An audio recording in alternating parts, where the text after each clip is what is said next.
Parton footprints on cold sand.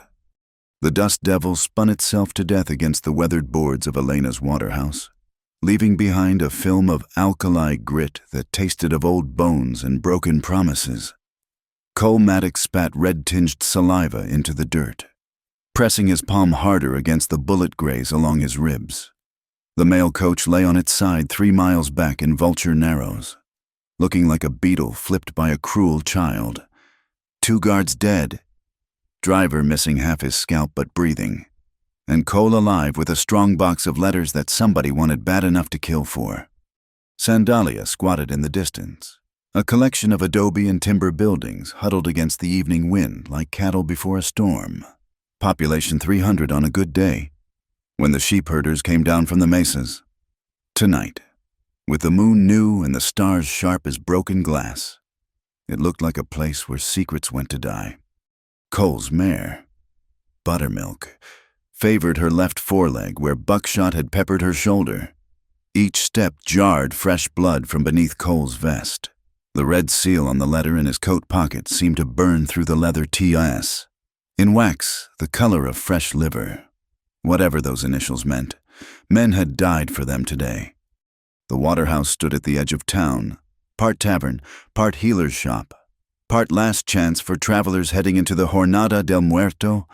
Elena Vargas kept the place, so the mail coach drivers said, young widow, Mexican blood but spoke English clear as spring water, had a way with herbs and poultices that could pull the poison from a rattler bite or the meanness from a man's heart, depending on who told the tale.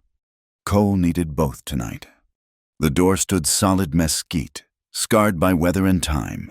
His knock came out weaker than intended, knuckles barely scraping wood. The world tilted.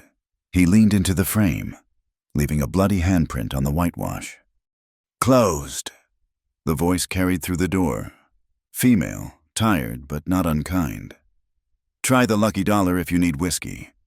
Not whiskey I need, ma'am. His own voice sounded far away, like an echo in a mine shaft.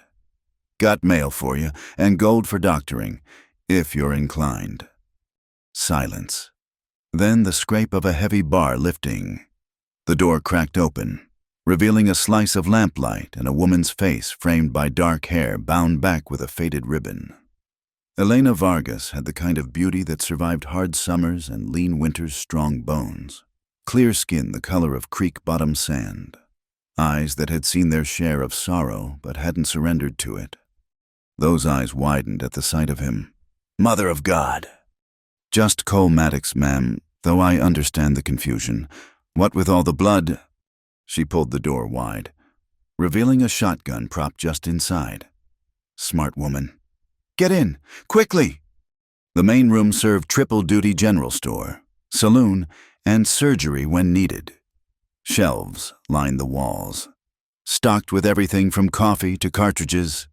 A plank bar stretched along one side, backed by bottles that caught the lamplight like captured fire.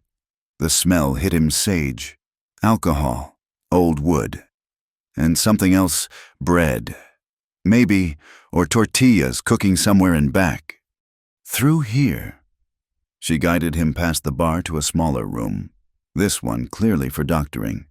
Clean cloth stacked on shelves, glass bottles in neat rows, a table scrubbed down to white wood. Shirt off. She moved with practiced efficiency, lighting another lamp, laying out instruments. What happened? Black mules hit us at Vulture Narrows. He struggled with his vest buttons, fingers gone clumsy. Knew exactly where to wait, exactly when we'd pass. She helped him with the vest, careful but not gentle. Gentle wouldn't help now. The guards. Morrison and Tate won't be going home. The shirt peeled away from the wound with a wet sound. Driver might make it, if someone fetches him soon. Her hands stopped moving for just a heartbeat. I knew Morrison. Bought candy from me every month to send his girls. 6 of them, I heard. 7. Baby came last spring. She examined the wound, fingers sure and impersonal. Through and through, lucky, hold still. The alcohol burned worse than the bullet had. Cole gritted his teeth. focusing on the rough planks of the ceiling, counted the knots in the wood. Anything but the fire spreading from his ribs. "You brought the mail." Her voice stayed conversational, like she was discussing the weather while she worked. "Strongbox is with my horse. Seemed important enough to," he hissed as she probed deeper, "to bring through." "Everything seems important until you're bleeding out." She packed the wound with something that smelled of pine pitch and prairie grass. "Why didn't you leave it?" Good question.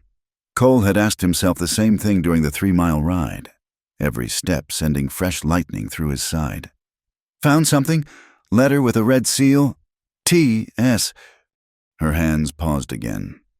Just for a moment, but he noticed. Lots of people use red wax. Not like this. Wax was mixed with something, sparkled like gold dust in sunlight. "Hold this." She pressed his hand against the bandage while she prepared strips of cloth. "T.S. could mean anything." "Could." He watched her face, saw the careful blankness there. "But you're thinking something particular." She wrapped the bandages tight, each pass precise as a clock's workings. "I think you lost blood and need rest. That's particular enough." Before he could respond, hoofbeats thundered past outside. 3 riders, maybe 4, heading into town fast. Cole tensed, reaching for the Colt at his hip. "Easy." Elena moved to the window, peering through a gap in the curtains. Baron Pike's men probably heard about the mail coach. Pike, the land broker. Among other things, she let the curtain fall. Sits at the territorial capital half the year, whispering in important ears. The railroad's coming, they say. Pike aims to own every drop of water between here and the Rio Grande when it does. Cole filed that away. Railroad meant contracts. Contracts meant mail. Mail worth killing for. Maybe. Elena helped him to a narrow cot in the corner. "Sleep? I'll see to your horse." "She's shot up some left shoulder." "I'll tend her." She turned down the lamp but didn't blow it out. "Your letter, the one with the seal. Where is it?" He studied her face in the dim light. Pretty, yes, but that wasn't what held him. Something in her eyes, recognition, maybe, or worry wearing the mask of curiosity. "Safe," he said finally.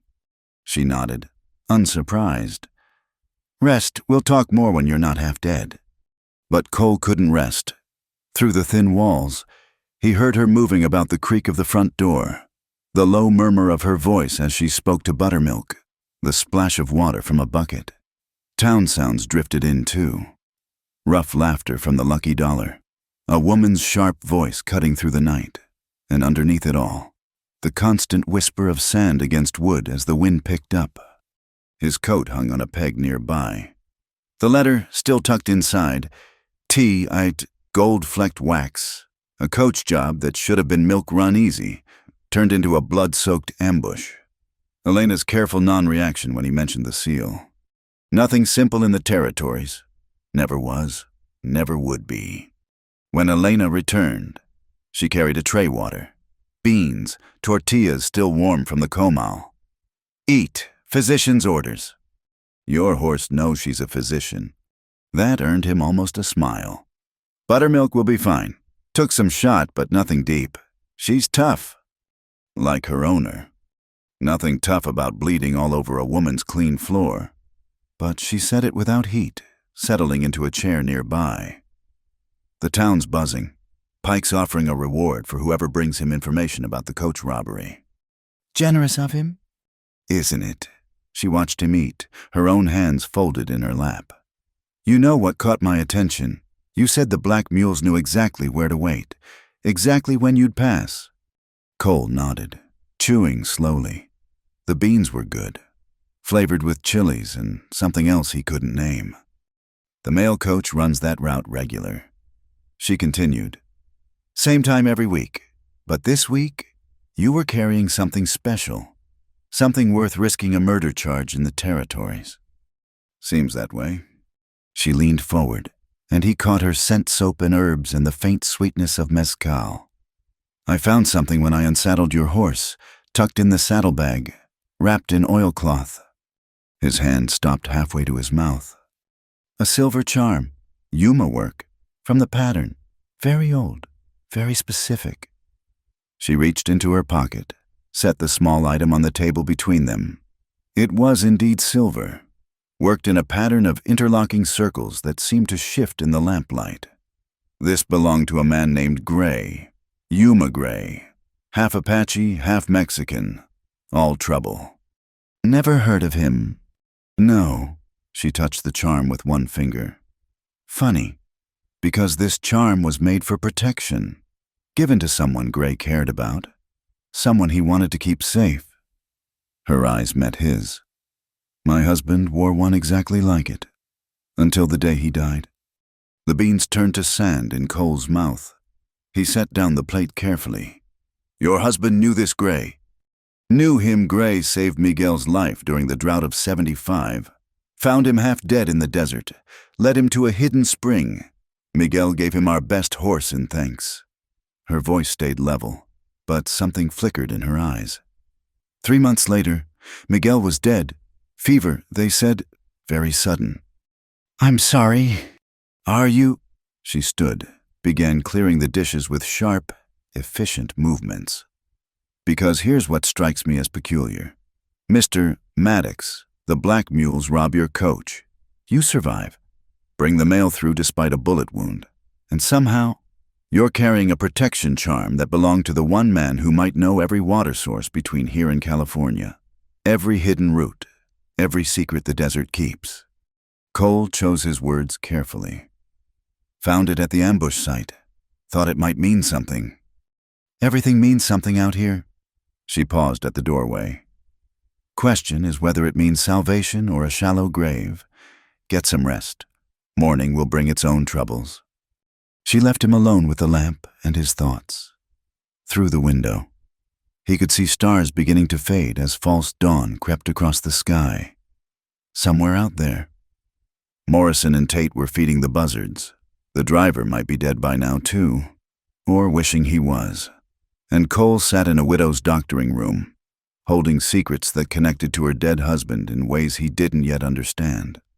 He pulled out the letter with the red seal, studied it in the lamplight. The paper felt expensive, heavy, the kind important men used for important business. The seal itself was unusual, not just the gold flecks Elena had noticed, but the impression itself. Letters intertwined with something else, a symbol, maybe, or a map. Tyndale and Sons, whispered a memory. Where had he heard that name? Santa Fe, Tucson, someplace where men in clean suits talked about progress, while dust-caked workers died building it. The protection charm sat on the table where a lion had left it. Cole picked it up, felt the weight of old silver, old promises. Yuma Gray, a man who saved Elena's husband, then vanished. A man whose charm ended up at a coach robbery where good men died for mail. Nothing simple in the territories. Cole lay back, favoring his bandaged side. Outside. Sandalia woke reluctantly a rooster's crow, the clang of a blacksmith's hammer. Voices calling in Spanish and English and languages in between, the ordinary sounds of a desert town pretending to be civilized. But underneath the ordinary ran currents deep as underground rivers, water rights and railroad routes, dead husbands and protection charms, letters sealed with golden wax and secrets worth killing for. Cole closed his eyes, one hand on his colt, the other holding the silver charm. Whatever storm was coming, it had already claimed its first victims in Vulture Narrows. The only question now was who'd be standing when the dust finally settled. In the main room, he heard Elena moving about, preparing for the day's business. Water vendor, healer, keeper of a crossroads where desperate men came to drink and sometimes to die, a woman with steady hands and careful eyes, whose husband had known the man who might have helped rob the mail coach. Cole smiled grimly in the growing light. Nothing simple in the territories. But then, simple men didn't survive long out here anyway. The real question was whether the complicated ones did any better. Part 2, Water and Fire. The town hall squatted in the center of Sandalia like a toad made of adobe and ambition. Baron Pike stood at the podium, his white suit unmarred by dust despite the morning wind that sent grit through every crack and crevice. He had the soft look of a man who hired others to sweat for him, but his eyes pale blue and cold as winter creek water belonged to something that ate its young. Progress. Gentlemen, progress comes to those bold enough to grasp it. Pike's voice carried over the packed room, smooth as oil on water. The railroad will pass within 20 miles of Sandalia. 20 miles. But only if we can guarantee water rights for their workers, their engines, their future settlements. Cole stood at the back, his side still tender but functional. 3 days since the ambush, and the town buzzed with more than desert heat. Elena sat with the other business owners, her face carefully neutral as Pike continued his pitch. The spring at Ojo de Oro could supply a city, Pike said, spreading a map across the podium. Currently, it serves 30 families, 40 gentlemen. Ladies, we're sitting on gold more valuable than anything the miners ever pulled from these hills. That spring's been divided fair since my grandfather's time, called out May O'Rourke, the blacksmith. She stood near the window, arms crossed over her leather apron. Each family has their share, recorded proper. Pike's smile never wavered. Of course, Mrs. O'Rourke. And those shares can be sold, traded, consolidated, for the good of all. At what price?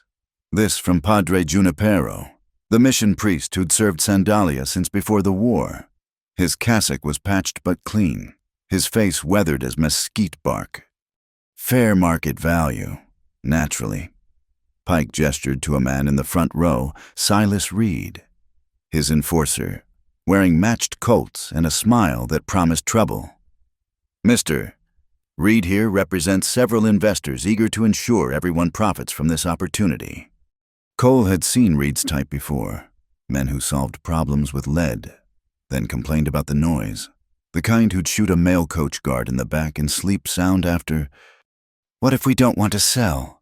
Elena's voice cut through the murmur of conversation.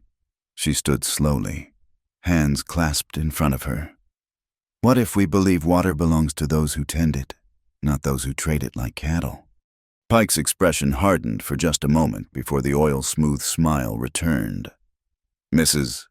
Vargas, I understand your attachment to tradition, but tradition doesn't lay railroad track. Tradition doesn't bring prosperity. Neither does thirst, she replied. Ask the Presidio settlers what happened when they sold their water rights to speculators. Different situation entirely. Is it? Elena moved into the aisle, and Cole noticed how the crowd shifted, creating space for her. Respect or fear, maybe both. They promised fair prices, too. Now those families haul water 15 miles or pay 10 times the old rate. Young Thomas, the goat herder's boy, piped up from his seat. My papa says the railroad brings jobs. Jobs for who? May O'Rourke spat into the brass spittoon by the door. Not for Mexican boys who speak more Spanish than English. Not for women who won't play nice with the railroad bosses. Now. Pike raised his hands. The peacemaker. No need for such talk. The Transcontinental Railroad Company has policies. Policies? Elena's laugh was bitter as alkali dust. Like the policy that let them root through sacred springs, that town's a ghost now. Every drop sucked dry for the engines. Cole watched Reed's hand drift toward his pistol. Not quite touching, but close. The room temperature seemed to rise despite the thick adobe walls. Perhaps, said a new voice, we should examine the actual proposal before making judgments. Everyone turned. In the doorway stood a man Cole didn't recognize, tall, lean, wearing a city suit that fit too well for local tailoring.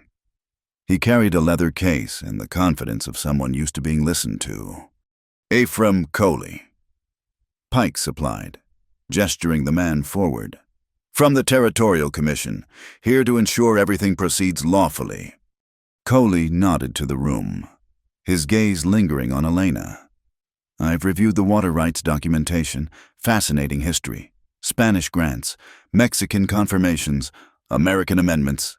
Quite the legal tangle." "Nothing tangled about it," Padre Junipero said firmly. "Every family has papers." "Papers. Yes." Coley opened his case, pulled out a sheaf of documents. "But validity? That's another question. You see, the Treaty of Guadalupe Hidalgo had certain ambiguities regarding pre-existing grants." The room erupted, voices in English and Spanish, rising like a flash flood. Cole saw Elena's face go pale, then flush with anger. May O'Rourke's hand found her hammer. Even mild Padre Junipero stood straighter, eyes flashing. Pike let the chaos build, then wrapped his walking stick on the podium. "Gentlemen, ladies, please. Mr. Coley isn't suggesting anyone's claims are invalid. Merely that clarification might be prudent." "Clarification?" Elena's voice could have etched glass. "You mean litigation, lawyers, costs most families here can't afford." "Or," Pike said smoothly, "you could sell now, avoid the uncertainty. My investors are prepared to be generous." That's when Cole noticed it, a flicker of movement outside. Riders, moving too casual to be casual. He eased toward the door, hand brushing his coat. "Generous," May laughed, harsh as a crow's call. "Like you were generous to the Hoffman family, bought their share for $50. Claim it's worth $5,000 now." The Hoffmans were eager to sell. "The Hoffmans had sick children and empty bellies." Elena stepped closer to the podium. "You waited until they were desperate, then named your price." Reed's hand found his pistol grip. "Watch your tongue, woman." The room went still. In the territories. Those words were one step from gunplay. Cole moved then, smooth and easy, positioning himself between Reed and Elena. "Interesting meeting, Mr. Pike, but I believe Mrs. Vargas asked a fair question. What happens to those who won't sell?" Pike's eyes narrowed, taking in Cole's presence. "I don't believe we've been introduced, Mr. "Maddox, Cole Maddox. I carry mail, among other things." "Ah, the hero who saved the post, despite that unfortunate attack." Pike's smile showed too many teeth. "How fortunate you survived to tell the tale." "Fortunate, that's one word for it." Outside, horses shifted nervously. More riders than before.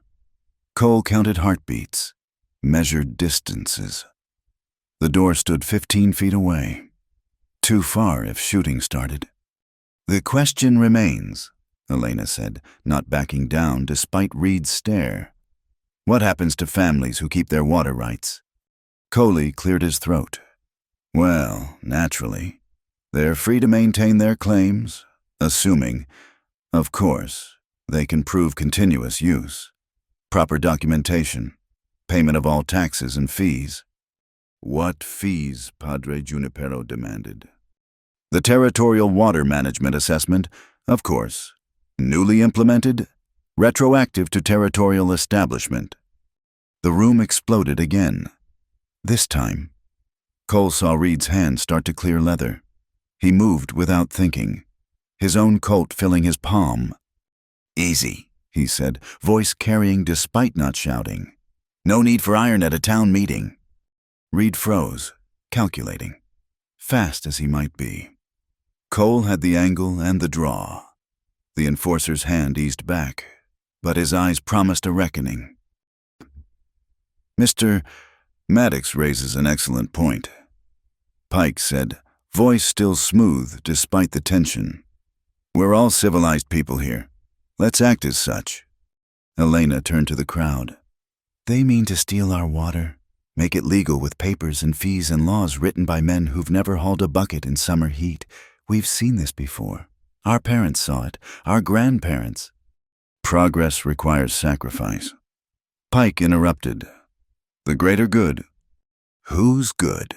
May O'Rourke stepped forward, hammer loose in her grip. Yours, the railroad sure isn't ours. That's when the door burst open. A rider stumbled in, dust-caked and wild-eyed. One of the Mexican farmers from upriver, his shirt torn and bloody. "The spring," he gasped. "Ojo de Oro, they've damned it." Chaos, everyone moving at once. Cole helped Elena steady the man, got him into a chair. "Who?" she demanded. "Who damned the spring?" Men with guns. Said they were surveying. But they built a wall, diverted the flow. Our fields. He broke off, coughing. No water for 3 days. Crops dying. Children sick. Cole looked at Pike. Saw no surprise on the man's face. Only satisfaction poorly disguised as concern. "Terrible," Pike murmured. "Simply terrible. Of course. If those upstream rights were consolidated under proper management." "You son of a—" May's curse cut off as Reed drew, fast as lightning. But Cole was faster. His shot sent Reed's pistol spinning across the floor. The enforcer clutched his hand, blood seeping between his fingers. "Like I said." Cole kept his Colt steady. "No need for iron at a town meeting."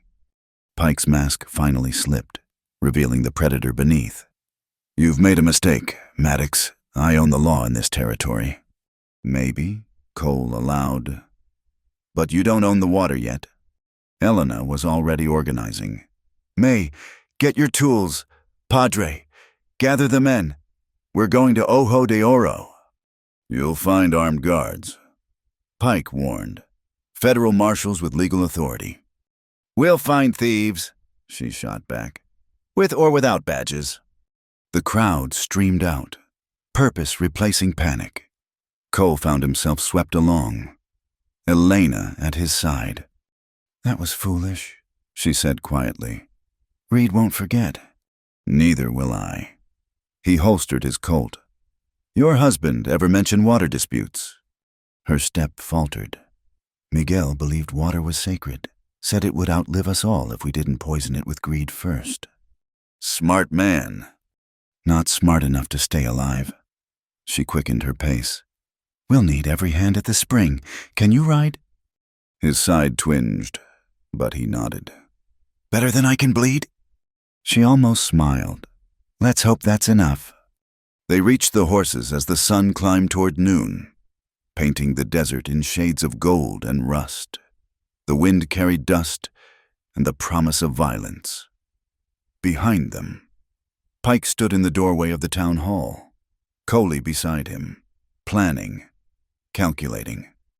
"This isn't over," Elena said, swinging into her saddle with practiced ease. "No," Cole agreed, mounting Buttermilk carefully. "It's just beginning." The ride to Ojo de Oro took them through landscape harsh as truth-red rock and gray sand, creosote and cactus, beauty that could kill you 6 ways before sundown. The group spread out in a rough line, maybe 30 souls united by desperation and anger. Cole rode beside Elena, watching how she sat her horse, how her hand stayed steady despite everything. "Tell me about Yuma Gray," he said as they navigated a dry wash. Her jaw tightened. "Why?" "His charm showed up at the robbery. Now water theft seems connected. Everything's connected out here." But after a moment, she continued. "Gray was complicated. Part Apache, part Mexican, part mystery. Knew the desert like others know their own face. Your husband trusted him. Miguel trusted everyone. It's what I loved about him. What got him killed." They crested a rise, and Ojo de Oro spread below them, a green jewel in the brown desert, fed by springs that bubbled up from deep aquifers, or had now. A crude dam of rocks and timber blocked the main channel, diverting water into a newly dug canal heading east. "Railroad direction," May observed, pulling up beside them. 10 to 1, that canal ends at Pike's Crossing. Armed men lounged near the dam's 6, maybe 7, wearing deputy badges that glinted in the sun. Real or fake didn't matter. They had rifles and the high ground. "Federal authority," one called as the group approached. "This is a legal survey operation. Elena didn't slow. Under whose authority? Territorial Commission. Got papers right here. Papers. She spat the word. Show me the paper that gives you the right to steal water from families who've worked this land for generations. The deputy, if that's what he was shifted his rifle. Don't need to show you nothing, woman. Turn around. Go home. That's when Padre Junipero surprised everyone. The old priest rode forward, past Elena, right up to the dam. I baptized most of you boys, he said, voice carrying clear. Taught you your letters. Heard your confessions. Is this what you've become, thieves hiding behind tin badges? One of the younger guards looked away. Another shuffled his feet. But their leader, a scar-faced man with dead eyes, just laughed. Times change. Padre, railroad pays better than prayers. Then I'll pray for your souls. Junipero replied, While we tear down this abomination. He climbed off his burro, waded into the shallows, and began pulling at the dam rocks. For a heartbeat, nobody moved.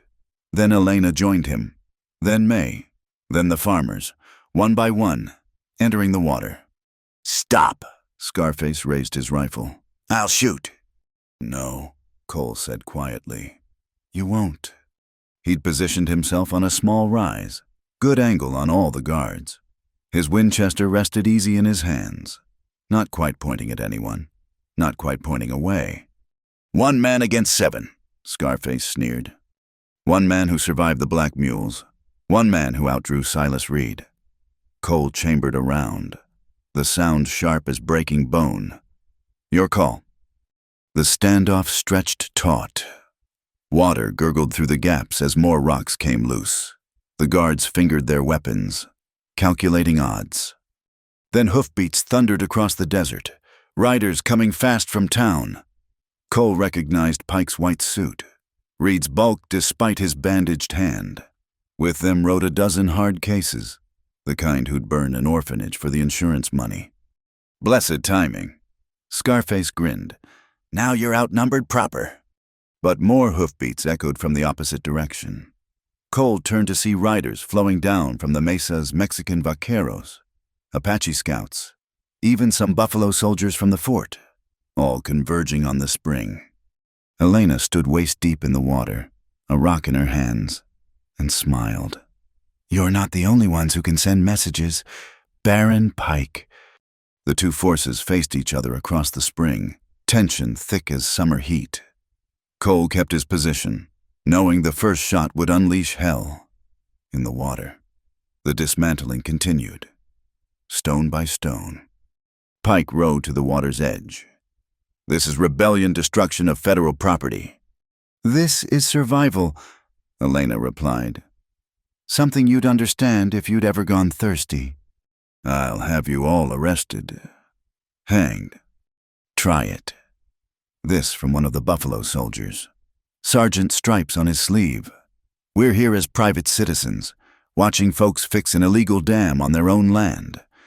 Pike's face went purple. Reed reached for his gun left-handed, awkward but determined. Don't, Cole advised. You're already down 1 hand. The moment balanced on a knife's edge. Then young Thomas splashed into the water, adding his small hands to the work. Something about a child among them changed the chemistry. The guards lowered their rifles. Just a fraction, enough. The dam came apart faster now, water rushing back into its natural channel. The sound was like laughter, like life returning. Elena stood in the flow, soaked and smiling, and Cole thought he'd never seen anything quite so beautiful or dangerous. Pike wheeled his horse around. This isn't over. You've assaulted federal officers, destroyed government property. There'll be a reckoning. Looking forward to it, May called out, hefting a particularly large stone. Bring more than you brought today.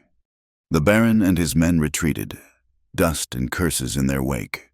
The guards followed, suddenly eager to be elsewhere. Only Scarface lingered, memorizing faces. See you again, he promised Cole. Count on it. As the last of them disappeared, a cheer went up from the workers. Water flowed free, seeking its ancient path.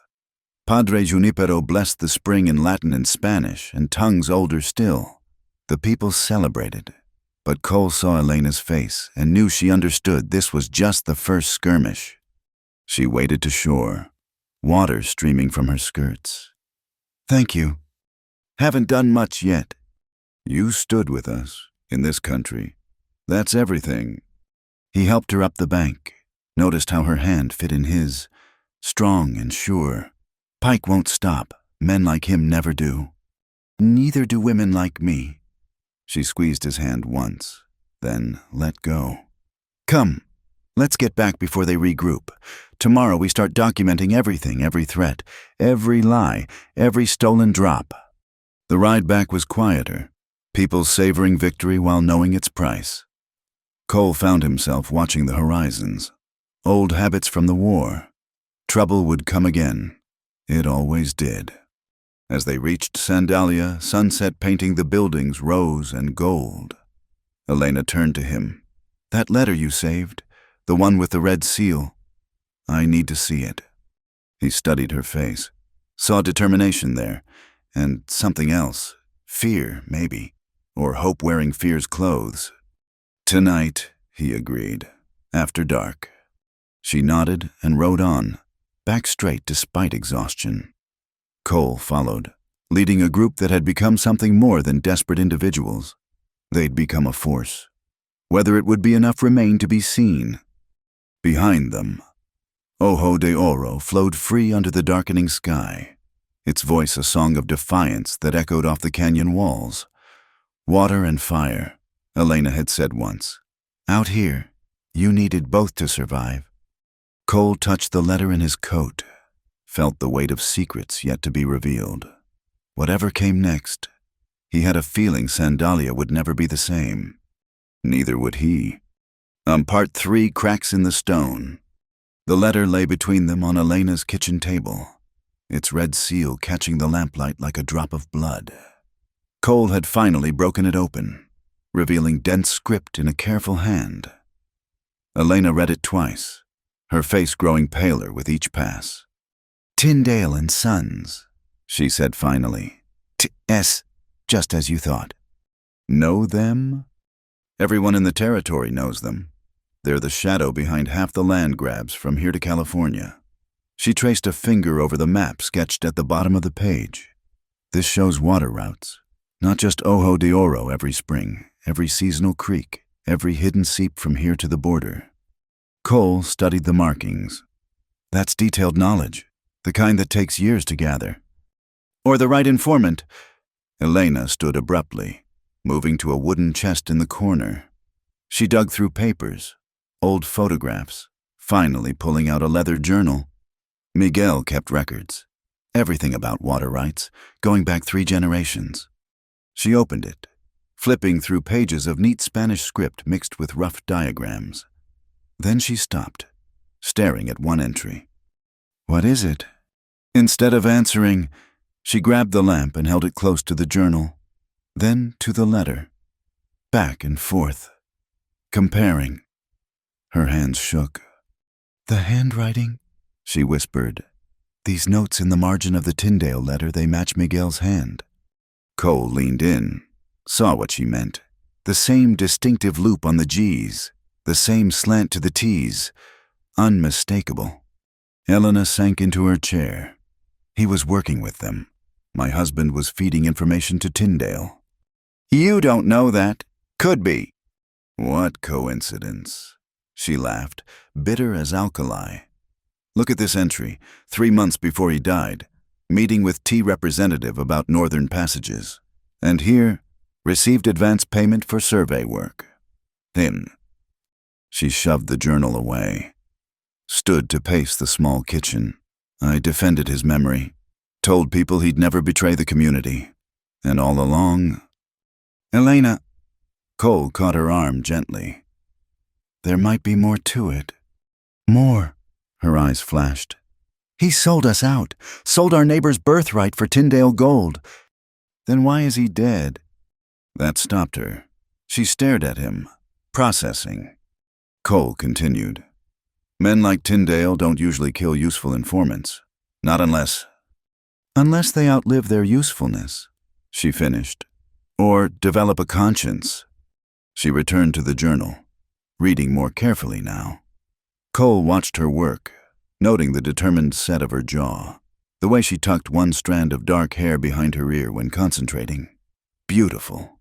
Yes, but it was her strength that drew him, the refusal to shatter even when her world tilted off its axis. Here, she pointed to an entry dated 2 weeks before Miguel's death. He writes about growing doubts and promises broken. Says he tried to return their money, but they refused. Sounds like a man trying to back out of a bad deal. And we know what happens to those. She closed the journal, met his eyes. We need to find where they buried him. Cole blinked. Buried him, Elena. You know where?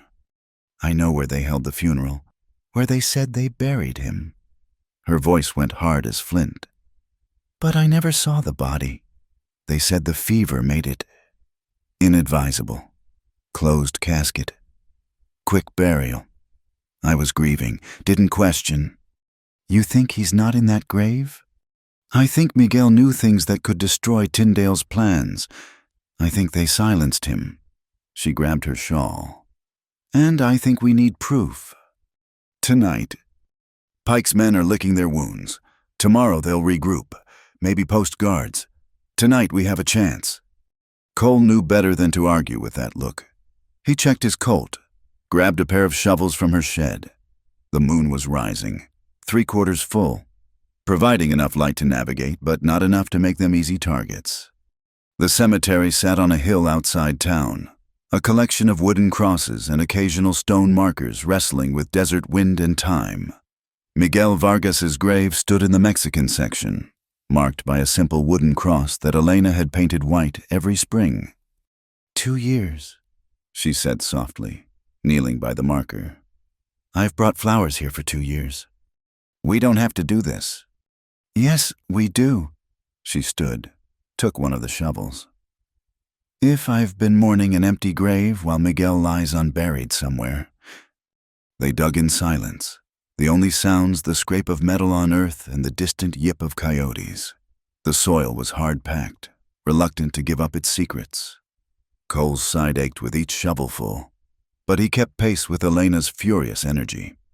3 feet down, his shovel hit wood. They looked at each other, then redoubled their efforts.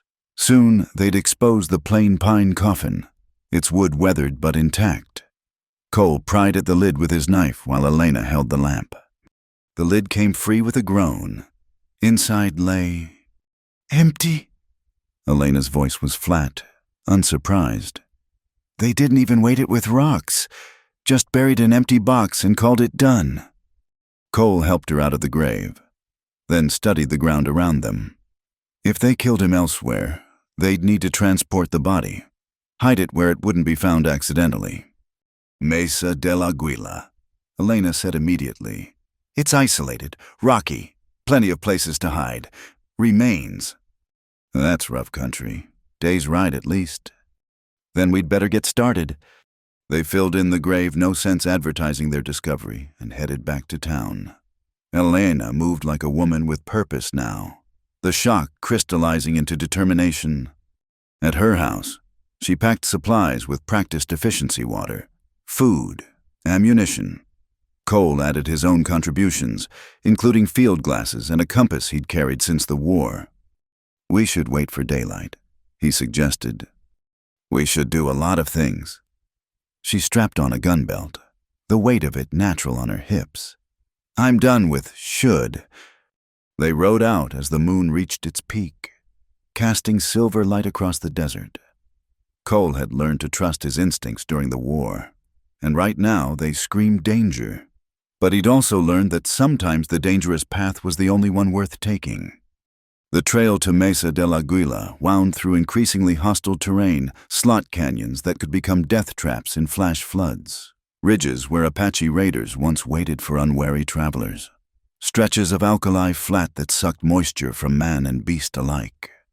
They stopped to rest the horses near dawn, sheltering in a grove of cottonwoods that marked a seasonal stream. Elaine hadn't spoken for miles. Lost in thoughts Cole didn't intrude upon. I knew, she said suddenly. Some part of me knew something was wrong. Miguel was nervous those last weeks, jumping at shadows, but I thought it was about the baby. Cole looked at her sharply. Baby? I lost it the week after the funeral. The doctor said it was the shock, the grief. She stared at the brightening horizon. Maybe it was mercy. How could I raise a child not knowing if their father was a traitor or a hero? Nothing's that simple out here. No. She turned to him, eyes bright with unshed tears. Then explain it to me. Make sense of why a good man would sell information that could destroy his neighbors. Cole thought about it, choosing words carefully. Maybe he thought he was protecting them, getting close to Tyndale to learn their plans. Maybe he got in too deep. Maybe. She wiped her eyes roughly. Or maybe I never knew him at all. They reached Mesa de la Guila by mid-morning, the flat-topped mountain rising from the desert like an altar to forgotten gods. Ancient ruins dotted its slopes, remnants of the people who'd lived here centuries before Europeans ever dreamed of the New World. If I wanted to hide a body, Cole mused, studying the terrain through his field glasses, I'd use one of those ruins, already disturbed ground, natural concealment. They started with the lowest ruins, working methodically. The sun climbed higher, baking the rocks until they shimmered with heat. Twice they found old bones, once a deer, once something that might have been human but ancient, part of the original inhabitants. It was Elena who spotted it, a glint of metal among the stones of a partially collapsed structure. They cleared away rubble carefully, revealing more. A belt buckle, shirt buttons, and finally, wrapped in the remnants of a blanket, bones that had once been a man. Elena knelt beside the remains, touching the copper button she'd sewn onto Miguel's shirt herself. It's him. Cole searched the area, found what he expected, a bullet hole in the skull, execution style, no fever here, just murder, clean and simple. There's something else, Elena said, pulling a oilskin packet from beneath the bones. Inside, papers covered in Miguel's handwriting. His real journal, not the sanitized one left for her to find. She read aloud, voice steady despite everything. Miguel's story unfolded how Tyndale's man approached him, promising riches for simple information. How he'd agreed, thinking to feed them false leads while learning their plans. How he'd discovered the true scope of their ambitions, not just Ojo de Oro, but every water source in 3 territories, a stranglehold on life itself in the desert. He tried to stop them, she continued reading. Threatened to go to the territorial governor with evidence. That's when they... Cole finished reading over her shoulder. The last entry was dated the day of Miguel's supposed death. He'd arranged to meet a federal marshal, planned to turn over everything. Instead, he'd met Tyndale's killers. He died trying to make it right, Elena said softly. That has to count for something. It counts for everything. They gathered Miguel's remains carefully, wrapping them in Cole's bedroll. The evidence went into saddlebags. As they prepared to leave, movement caught Cole's eye. Riders, coming up the trail they'd used. 5 men, moving with purpose. Company, he said quietly. Elena looked, recognized the lead rider. Scarface, from the spring. They followed us. Or Pike figured out what we'd be looking for. She checked her rifle. 5 against 2, and they have the low ground. Not good odds. Cole studied the terrain with a soldier's eye. The ruins give us cover. Make them come to us.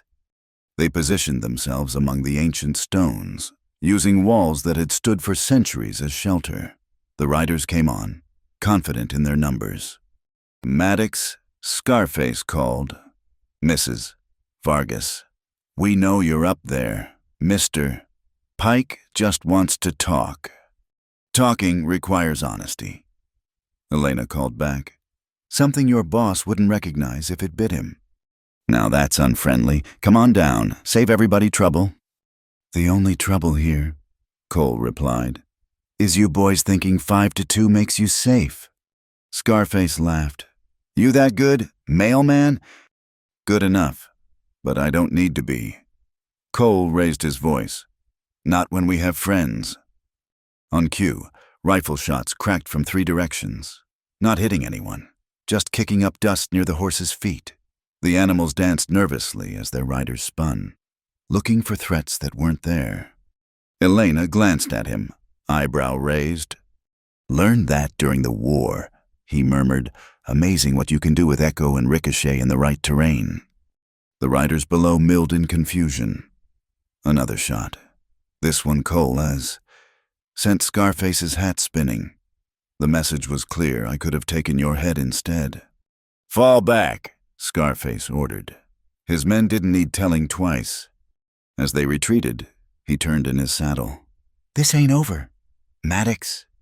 Never thought it was. Cole called back. They waited until the dust settled, then began their descent. Elena kept glancing at him with something like admiration. 5 shots from 3 directions. 4 directions. Actually, the acoustics up here are remarkable. You continue to surprise, Mr. Maddox. Likewise, Mrs. Vargas. They made it halfway down before the storm hit. Desert storms came fast and mean one moment clear skies. The next, a wall of rain and fury. They took shelter in a shallow cave, pressed together as water turned the trail to rushing mud. Perfect, Elena muttered, as if today wasn't hard enough. Lightning split the sky, illuminating her face in stark relief. Cole saw exhaustion there, and grief, but also something else. Resolve, maybe, or recognition. Thank you, she said suddenly. For believing me, for coming with me, for what? For showing me I'm not alone in this. The storm raged outside, but in the cave there was sudden stillness. Cole became acutely aware of her warmth beside him, the way her hair smelled of sage and rain. You're never alone, he said quietly. Not anymore. She looked at him then, really looked, and something shifted between them. The next lightning flash showed her leaning closer, and he met her halfway. The kiss tasted of rain and sorrow and possibility. When they parted, she rested her forehead against his. This complicates things, she murmured. Everything worthwhile usually does. She laughed softly, the first genuine joy he'd heard from her. Miguel would have liked you before Tyndale corrupted him. He believed in standing up for what's right. He died trying to fix his mistakes. That's more than most manage. The storm passed as quickly as it had come, leaving the world washed clean and dangerous flash flood warnings in every gully. They picked their way down carefully. Miguel's remains a sacred trust between them. Pike will know we have evidence now, Elena said as they reached safer ground. He'll get desperate. Good. Desperate men make mistakes. They also do terrible things. Cole thought of the war, of men pushed past reason. Then we'd better be ready for anything. They rode back toward Sandalia as the sun sank low, painting the wet rocks in shades of fire. Behind them, Mesa de la Guila stood witness to secrets revealed and justice delayed but not denied. What will you do now? Cole asked. Bury my husband properly. Show the town leaders Miguel's real journal. Then, Elena's smile was sharp as a blade. Then we bring down Tyndale and Sons. She glanced at him, and in her eyes he saw partnership and promise and something that might grow into more, given time and trust. She confirmed. Unless you have somewhere else to be. Cole thought about it. He'd been drifting since the war, carrying mail and emptiness in equal measure. Now, riding beside this fierce woman with evidence that could save a community, he felt something he'd almost forgotten. Purpose. Nowhere else, he'd said, and meant it. As they entered the outskirts of Sandalia, lamps beginning to glow in windows, Cole spotted movement in the shadows. They weren't riding into safety. They were riding into a trap. But that was tomorrow's problem. Tonight, They had truth on their side and each other for backup. In the territories, sometimes that was enough. Sometimes it had to be. Part-sad night at the abandoned pueblo. The abandoned pueblo of La Culebra squatted against the canyon wall like a broken promise, its adobe walls crumbling back to earth after decades of neglect. Cole studied it through his field glasses, counting windows, doorways, potential ambush points. The message had come that morning. Yuma Gray wanted to meet, had information about Pike's plans that could change everything. Could be a trap, Elena said beside him, her own rifle steady across her saddle. Most likely is. Cole lowered the glasses. But we need allies, and Gray knows things. May O'Rourke spat tobacco juice with remarkable accuracy. Man's got a reputation. Some say hero, some say bandit, most say both. Most would be right, came a voice from above. Everyone spun, weapons rising. But Yuma Gray stood on the pueblo's wall, empty-handed, silhouetted against the dying light. He was younger than Cole expected, maybe 30, with the lean build of a man who lived hard and traveled light.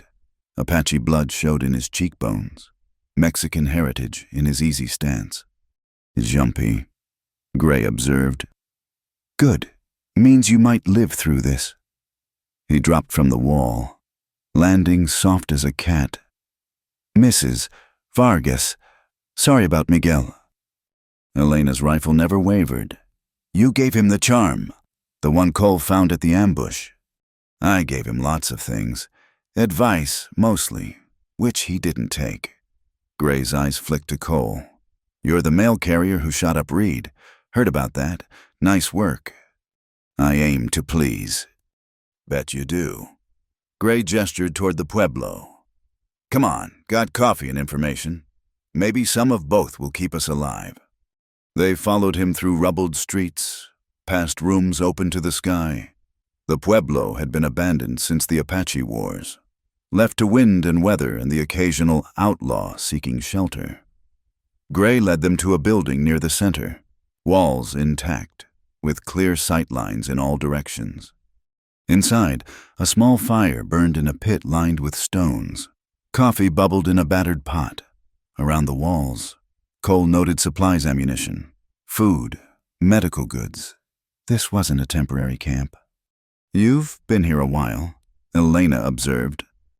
On and off. Good place to watch the comings and goings. Gray poured coffee into tin cups, handed them around. Pike's been busy. Brought in 2 more crews of gunmen. Got a judge coming from Santa Fe next week. To legitimize the water grab, May growled. Among other things, Gray pulled out a leather portfolio, spread papers on the packed earth floor. Been collecting these for months. Bills of sale, contracts, correspondence. Pike's just the local face. Tyndale and Sons has operations in 6 territories. Cole studied the documents. Names, dates, amounts paid. A web of corruption stretching from Missouri to California. Why share this now? Elena asked, suspicion clear in her voice. Gray met her gaze. Because I owe Miguel. Because I'm tired of running. Because... He paused, looked away. Because there are families here who took me in when I had nothing. Fed me. Treated me fair despite the color of my skin. Don't see that often. The Sandoval family, Elena said softly. Maria mentioned you helped during the scarlet fever outbreak. Helped, that's a pretty word for it. Gray's laugh was bitter. I robbed a medical supply wagon headed for Fort Union. Brought the medicine here instead. Some call that helping, others call it crime. What do you call it? Cole asked. Tuesday, Gray shrugged. Look, I'm no saint. Done things I'm not proud of. But Pike, his face hardened. Man's a plague. Seen what he does to towns. Sucks them dry, moves on, leaves bones behind. Young Tomas, who'd been silent until now, spoke up. My papa says you rode with Apaches, says you burned settlements. Gray looked at the boy, and Cole saw old pain flicker across his features. Your papa's half right. I rode with my mother's people for a time. But we didn't burn settlements. We burned the supply wagons of men who were starving us off our land. He turned to Elena. You want to know why I gave Miguel that charm? Because he was the first white man to offer me water without making me pay for it. Simple as that. Nothing simple with you, Elena countered. You work for Pike, the Black Mules. Used to work for Pike. The Black Mules were my crew, yes. We hit shipments Pike pointed us at, kept a percentage. Gray's smile was sharp. Until I figured out what he was really doing. Using us to destabilize towns, make people desperate enough to sell cheap. And the mail coach? Cole pressed. My men died in that ambush. Gray's face went still. That wasn't supposed to happen. Pike said the coach would be empty except for the strongbox. Said the guards were in on it, would fire wide and run. He met Cole's eyes. I didn't know he'd lied until after. By then. He gestured at the pueblo around them. Here I am, hiding, planning, waiting for the right moment. Which is now? May asked skeptically. Has to be. Pike's about to close the big deal. Not just Ojo de Oro, every water source from here to the Pecos. Once that judge legitimizes it, game's over. Gray pulled out another document. But I got something he doesn't know I have. His real books. Not the ones he shows the territorial auditors. The ones that show where every bribe went. Every murder was ordered. Every family was cheated. Cole examined the ledger. Names he recognized. Amounts that made him whistle low. This could bring down half the territorial government. That's the idea. Gray's grin was feral. But it's no good unless it gets to honest hands, and those are rare as rain these days. Father Martinez in Santa Fe, Elena said immediately.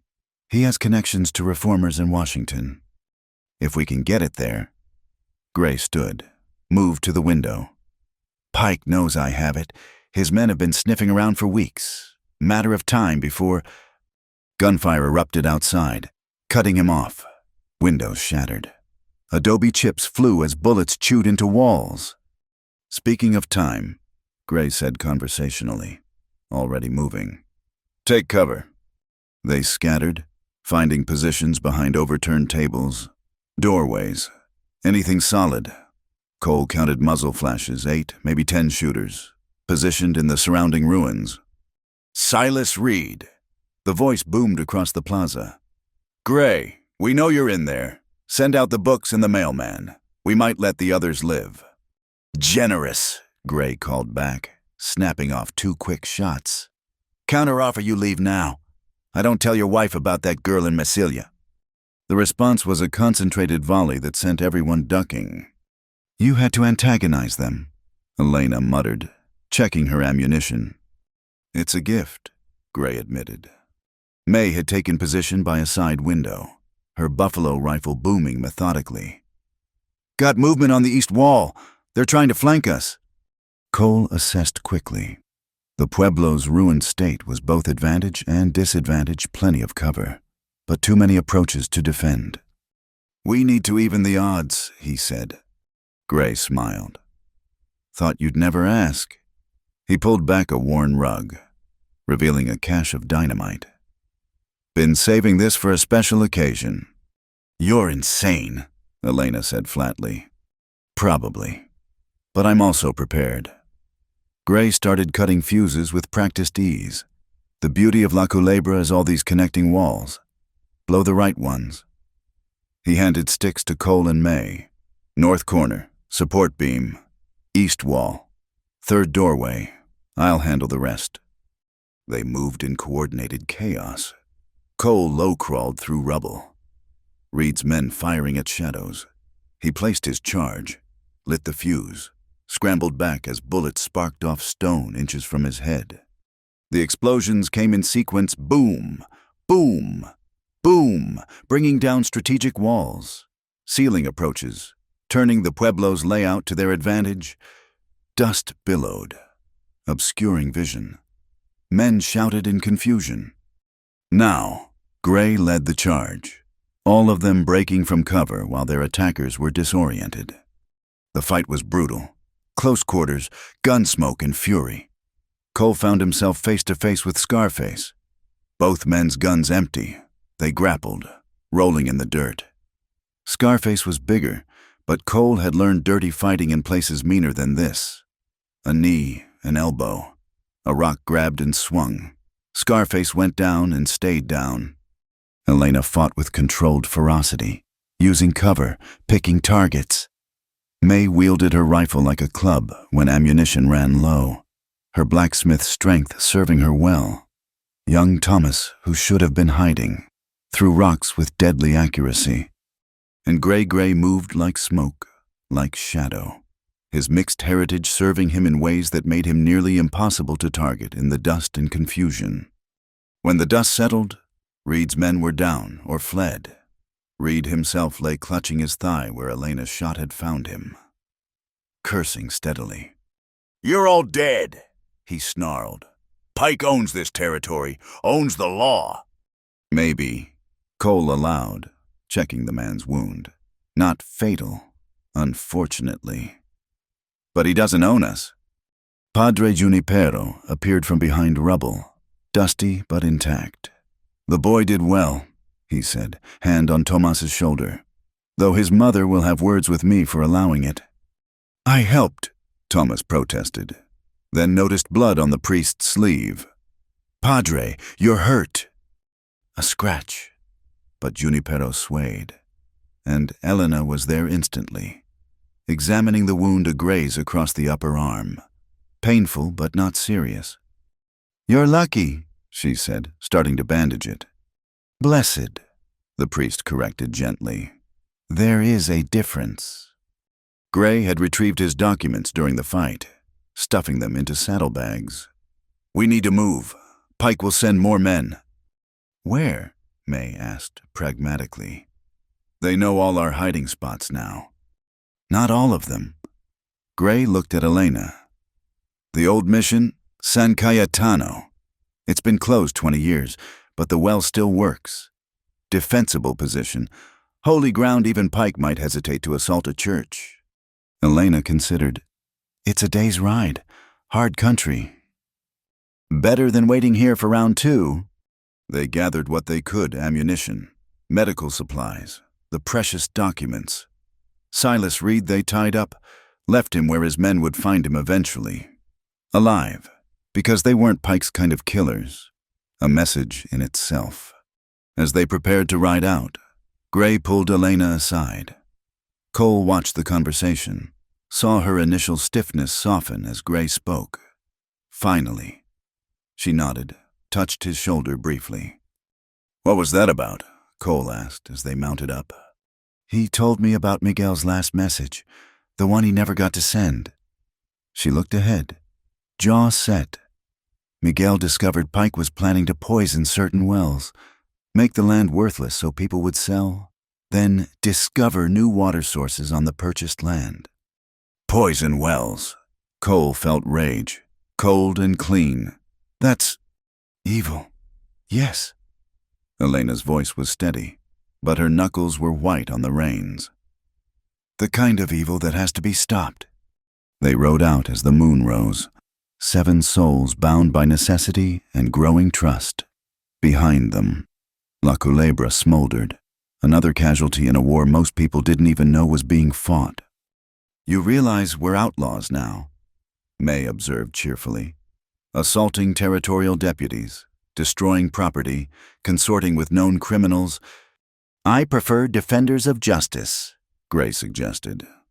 "You would," Elena said dryly. They rode in comfortable silence for a while, the desert silver and shadow around them. Cole found himself beside Gray as they navigated a narrow wash. "You saved those medical supplies for the town," he said quietly. "Gave Miguel information to help protect the water rights. You're not the villain Pike painted you as." Gray's smile was rueful. "Not the hero either, just a man trying to balance the scales a little." He glanced at Cole. "You know about that. Saw it in how you fight. Military." "Once." "Which side?" "The side that won. Didn't feel much like winning, though." "Never does." Gray was quiet for a moment. Elena's lucky to have you. We're not. Yet? Gray's grin flashed in the moonlight. But you will be. Seen how you look at each other, how you move together in a fight. That's rare. Before the Cole could respond, Elena called a halt. Ahead, the trail forked one path leading to the old mission, the other toward the main road to Santa Fe. Decision time, she said. We can hole up at San Cayetano, wait for Pike to come to us. Or we take the fight to him. Cole finished. Get those documents to Father Martinez before Pike can stop us. Santa Fe's 3 days hard riding, May pointed out. Pike's got men watching the roads. Then we don't take the roads, Gray said. I know paths through the mountains. Apache trails, rough but passable. Padre Junipero spoke up, surprising them all. I'll go to the mission with young Tomas. Prepare a sanctuary should you need it. But Elena's right hiding solves nothing. Take the evidence to those who can use it. The decision made itself. They divided supplies. Gray sketching quick maps for the priest as they prepared to part ways. Tomas tugged on Cole's sleeve. You'll protect Senora Vargas. With my life, Cole promised solemnly. The boy nodded, satisfied. Good. She's important. Yes, Cole agreed, watching Elena check her weapons with practiced efficiency. She is. They split at the fork. 2 riders heading for sanctuary, 5 heading for war. The mountains loomed ahead, dark and full of promise. Ready? Elena asked, pulling up beside him. Cole thought about the letter that had started all this, the dead men in Vulture Narrows, the empty grave they'd found.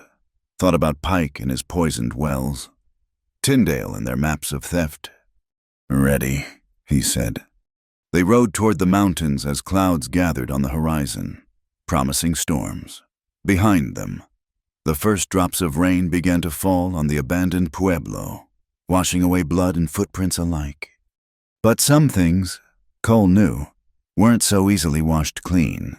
And sometimes, that was exactly what justice required, people willing to carry the stains until the job was done. Part fro, warmth after the sandstorm. The sandstorm hit them like a wall of fury just as they reached the outskirts of Sandalia. Cole had seen it building on the horizon, a brown mountain of dust and rage rolling across the desert, but knowing it was coming didn't make it easier when it struck. The Waterhouse! Elena shouted over the howling wind, her words nearly lost in the chaos. Everyone to my place! They fought through streets turned into rivers of sand. Visibility down to arm's length. Cole kept one hand on Buttermilk's reins, the other reaching for Elena to make sure she didn't vanish into the brown void. Behind them, May cursed creatively while Gray helped guide the horses. The Waterhouse materialized out of the storm like a ship in fog. Elena fumbled with the door, sand pelting them like tiny bullets. They tumbled inside. Humans and horses together, the main room would have to serve as stable tonight. The cellar, Elena commanded, already moving. Stone walls, ventilation shafts with filters. Miguel built it for storms like this. They descended into surprising spaciousness. The cellar stretched beneath the entire building, walls lined with water barrels and preserves. Oil lamps cast warm light on faces streaked with dust and exhaustion. Above them, the storm raged, making the timbers groan. Haven't seen one this bad in years, May said, shaking sand from her hair. Like the desert itself is angry. More people arrived, word spreading that Elena's cellar was open. The Sandoval family, 3 of the Buffalo soldiers from Fort Union who'd been caught in town, Old Man Hutchins with his grandson. Soon the cellar held 24 souls, pressed together by necessity and nature's fury. Tomas, Elena called out, worry sharp in her voice. Has anyone seen? Here, the boy squeezed through the crowd, supporting Padre Junipero. We turned back when we saw the storm, found children stuck in the mission school. Behind them came 6 young ones, aged maybe 5 to 10, wide-eyed with fear. Their teacher, Miss Catherine Wells looked ready to collapse. The roof started coming apart, she explained. The children were terrified. You're safe now, Elena assured her, already checking the children for injuries. Her hands were gentle, her voice calm, and Cole watched her work with growing admiration. This was her element, caring for others, being the steady center in chaos. Cole, she called. There's medical supplies in that chest, and blankets everyone soaked through. They worked together, tending cuts from flying debris, wrapping children in warm blankets, creating order from disorder. The storm hammered above, but down here, humanity pushed back with small kindnesses. You know, Gray said, settling beside Cole as they distributed water. I robbed her once. Cole paused. Elena, 3 years back, hit a supply wagon she was bringing from Socorro. Took everything: medicine, food, trade goods. Gray's voice carried old shame. Left her stranded 20 miles from anywhere. What happened? She walked 20 miles in August heat, made it back, organized another wagon, came through again 2 weeks later. Gray shook his head, this time with guards.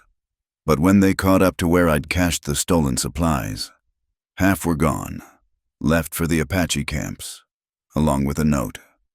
From you? From her. Said if I needed supplies that bad, I should ask instead of stealing. Said the Apache children needed medicine same as anyone. Gray smiled at the memory. That's when I knew she was different. The storm's violence increased, and suddenly part of the ceiling cracked. Sand poured through like a hellish waterfall. Shore it up, May barked, already moving. But Cole was faster, throwing himself against the failing timber, taking the weight while others scrambled for supports. The wood groaned, splinters digging into his shoulder. Sand cascaded around him, trying to bury them all. Then Elena was there, wedging a barrel into place, and Gray with a beam, and May with her incredible strength holding everything while they worked.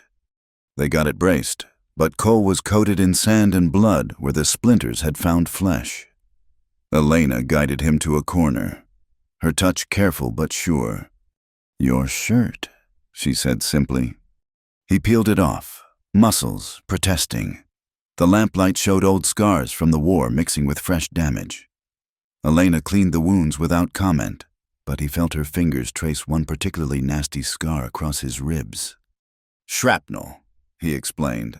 Chickamauga. And this? Her finger found another mark. Saber Antietam. She was quiet for a moment. You've bled for many causes.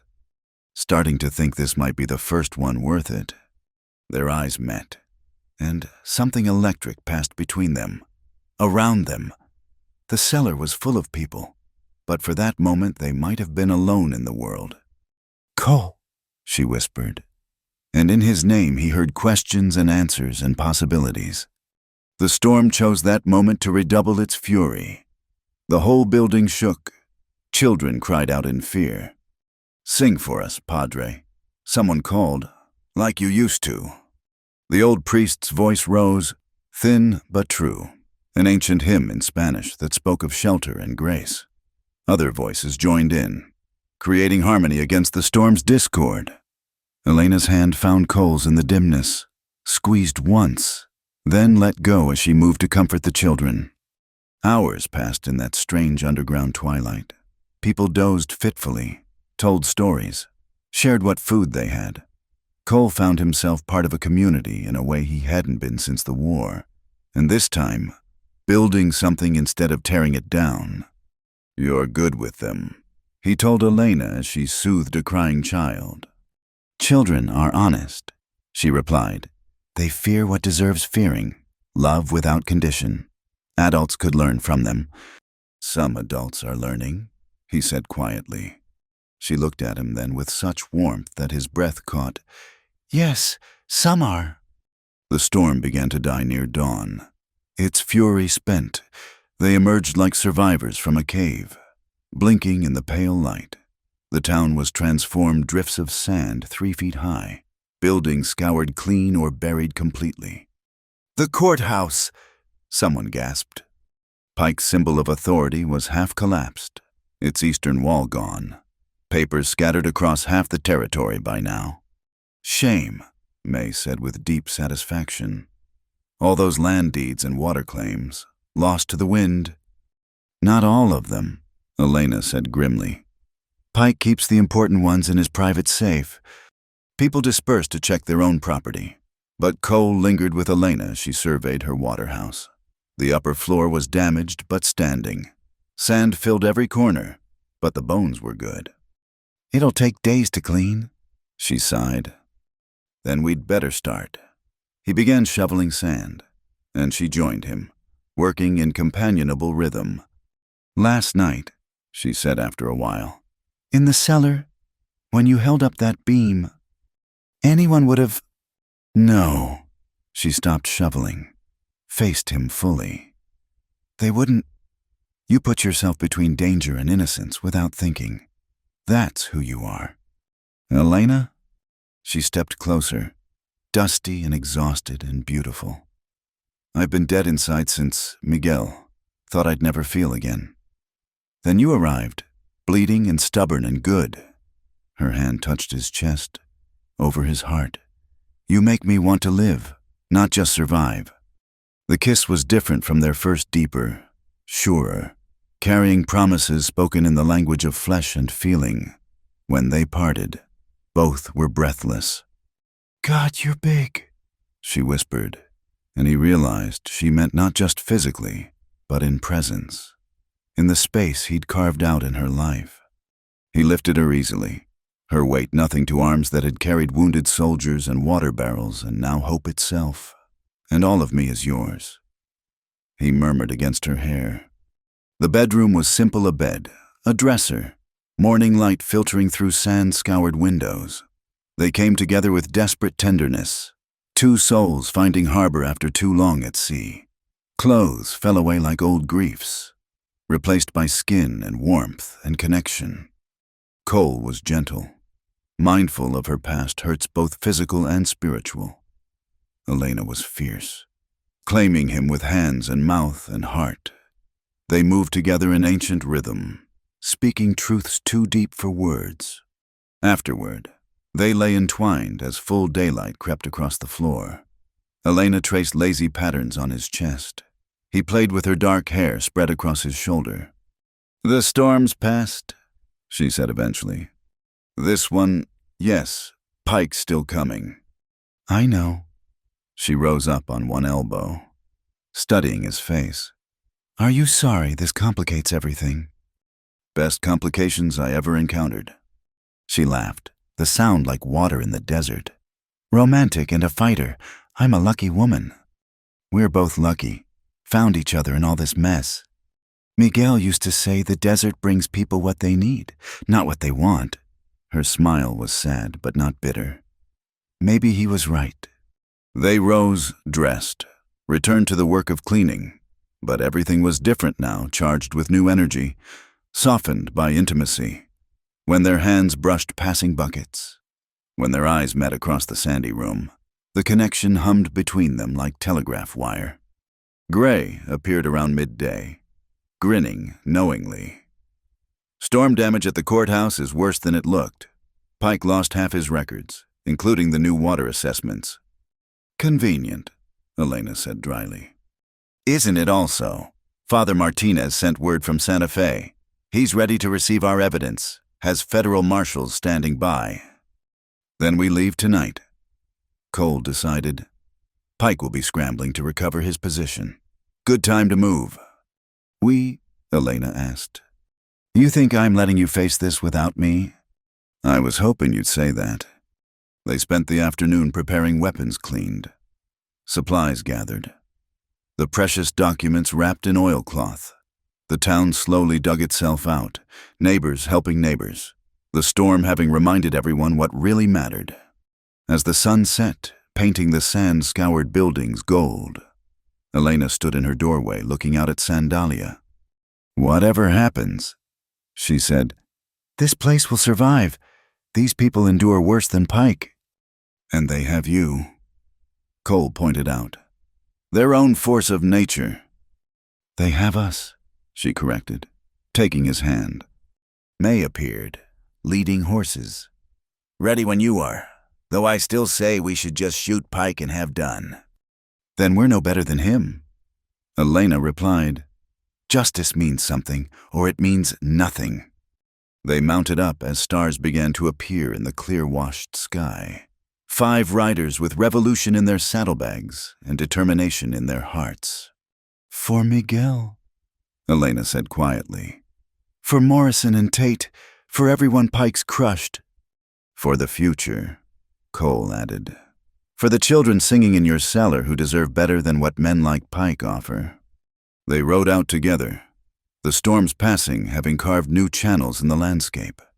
Change was written in the sand patterns, in the exposed roots of ancient plants, in the way Elena rode beside Cole like she belonged there. Behind them, the waterhouse stood solid despite the storm's fury. Ahead, the mountains rose like promises, hiding trails that led to justice or death or both.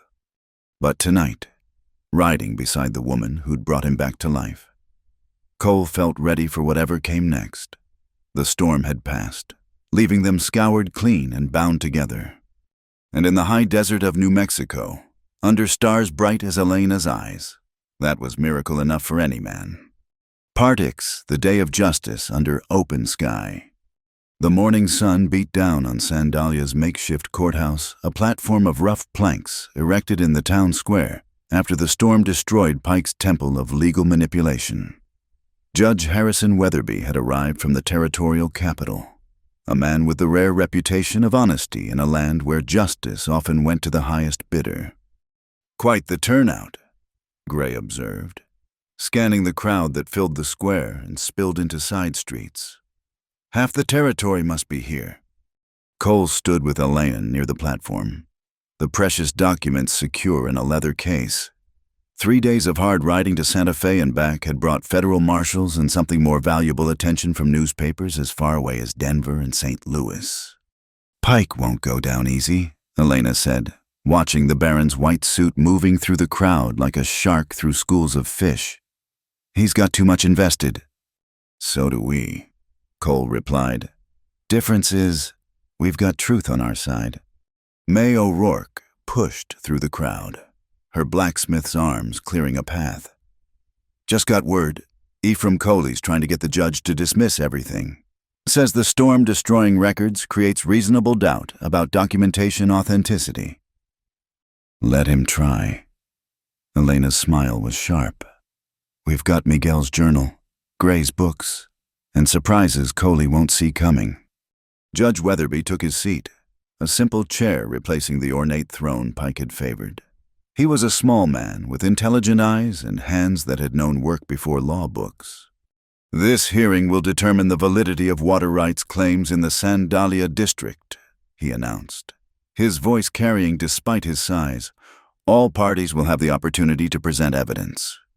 Coley rose first, smooth as oil. Your Honor, the recent storm has created chaos in our records. Perhaps it would be prudent to delay. Denied. Weatherby cut him off. Justice delayed is justice denied. Counselor, proceed. Pike took the makeshift stand, every inch the wronged businessman. I've tried to bring progress to this territory, offered fair prices for water rights, yet I'm met with violence, destruction of property, baseless accusations. Let's examine those accusations, the judge said mildly. Mrs. Vargas, you may present your evidence. Elena rose, and Cole felt the crowd's energy shift. She wasn't the widow they'd known for 2 years. She was something fiercer now, tempered by truth and loss and newfound purpose. Your Honor, I present the journal of my late husband, Miguel Vargas. She handed over the leather book. In it, you'll find records of his interactions with Tyndale and Sons, represented locally by Baron Pike. Hearsay, Coley objected. A dead man's scribblings prove nothing. Then perhaps this will... Gray stepped forward with the ledgers taken from La Culebra. Pike's real books, not the sanitized versions he shows tax assessors. The crowd murmured as the judge examined the entries. His face grew stonier with each page. These indicate payments to... He looked up sharply. Silas Reed, marked as enforcement services. Lies, Pike snapped. Those books are forgeries. Hard to forge your own handwriting, Baron. Cole produced the letter with the red seal. This shows the same hand, same ink, same patterns. But Coley had one more card, and even if authentic, these prove nothing criminal. Business arrangements, perhaps aggressive but legal. That's when the real surprise arrived. Ephraim Coley himself suddenly stood, but not where he'd been sitting. Another Ephraim Coley walked onto the platform from behind the judge's table, and this one wore a federal marshal's badge. Ephraim Coles. The real one announced. Deputy U, Marshal, the man you've known as Coley is actually Edmund Tyndale, junior partner in Tyndale & Sons. The crowd exploded. The false Coley Tyndale tried to run, but found May O'Rourke's considerable bulk in his path. Going somewhere? She asked sweetly, then dropped him with a single punch. I've been investigating Tyndale operations for 18 months, Marshal Coles continued. Mrs. Vargas's evidence confirmed what we suspected: systematic theft through legal manipulation, bribery of officials, and worse. Worse, Judge Weatherby prompted. Elena stood again. The murder of Miguel Vargas. She held up the copper button from his shirt, voice steady despite the emotion. My husband was killed for trying to expose their plans to poison water sources. Poison! The judge's voice could have frozen flame. Explain. Cole presented the documents Gray had saved, showing plans to introduce alkaline salts into certain springs. Make the land worthless, buy it cheap, then discover new water sources on the purchased property. That's monstrous, someone in the crowd whispered. Pike's composure finally cracked. You can't prove anything, those are... The gunshot came from nowhere and everywhere.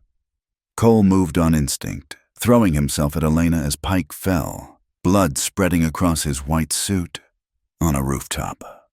Silas Reed worked the lever of his rifle for a second shot. But Gray was already moving, scaling the building with Apache-trained silence. The two men grappled on the roof as the crowd screamed and scattered. Protect the judge, Marshal Coles barked. Cole didn't need telling. He and May formed a wall of flesh and iron around Weatherby, while Elena checked Pike's wound serious but not immediately fatal. On the roof, Gray and Reed fought like demons. Reed was bigger, but Gray was faster, and he had righteousness on his side. The fight ended with Reed tumbling off the roof, landing hard in a horse trough with a splash that would have been comedic under other circumstances. He'll live, someone reported after checking. Broke his leg, though. Good, May spat. Means he can stand trial. Pike was fading, blood loss and shock taking their toll. Elena knelt beside him, ever the healer despite everything. Why? She asked. The money couldn't be worth all this death. Pike's laugh was wet, ugly. Money, you think? This was about money. His eyes found Weatherby. Ask him about the railroad consortium. Ask about senators buying land grants. He said no more, consciousness fleeing. Elena worked to stop the bleeding while Cole helped secure Reed. Judge Weatherby stood slowly, face grave. Let the record show Baron Pike's confession, witnessed by all present, Marshal Coles. I believe you have federal warrants to execute. Indeed I do, Your Honor. The next hour was controlled chaos arrests, medical attention, statements taken. But through it all, the judge continued the hearing. The evidence is clear. He announced finally. All water rights obtained through Pike's manipulations are void. Original claims are restored. Furthermore, compensation will be paid from Tyndale & Sons assets, pending federal prosecution. The cheer that went up could have been heard in Santa Fe. As the crowd celebrated, Elena found Cole by the platform. "It's over." "This part," he agreed. "There'll be appeals, investigations. Tyndale has deep pockets. But we won today." She took his hand. "Miguel can rest now." Gray approached, sporting a spectacular black eye from his rooftop battle. "I'll be leaving tonight. Federal marshals have questions, but they've agreed to let me disappear after old habits." "You don't have to run," Elena said. "You helped save this town." I'm running to..." His grin was genuine. "There's a woman in California. Been writing her for a year. Figure it's time to see if the letters match the reality." "They will," Cole said, shaking his hand. "Man who can change like you have, she'd be a fool not to see it." As the sun sank toward the horizon, painting the desert in shades of fire, the town square slowly emptied. Pike had been taken to the doctors. Under guard, Reed was in chains. Edmund Tyndale sat in the actual courthouse's one intact cell, waiting for transport to federal prison. "Strange how it ended," Elena mused. "Pike shooting his own ally." "Maybe Reed wasn't shooting at Pike," Cole suggested. "Maybe he was aiming for you, or the judge, and Pike got in the way. Either way, he won't be hurting anyone else." They walked together through streets still scarred by the storm, but filled with hope. Children played in the square where justice had been served. Neighbors shared water freely. The artificial scarcity ended. At the Waterhouse, they found unexpected visitors: the Sandoval family, the Buffalo Soldiers, Padre Junipero, young Tomas, and dozens of others. "We wanted to thank you," Maria Sandoval said simply. "Both of you, all of you." "We just did what was right," Elena protested. "That's what we're thanking you for." The priest said, "In this world, people who do right are rare as desert rain." The impromptu celebration lasted past midnight.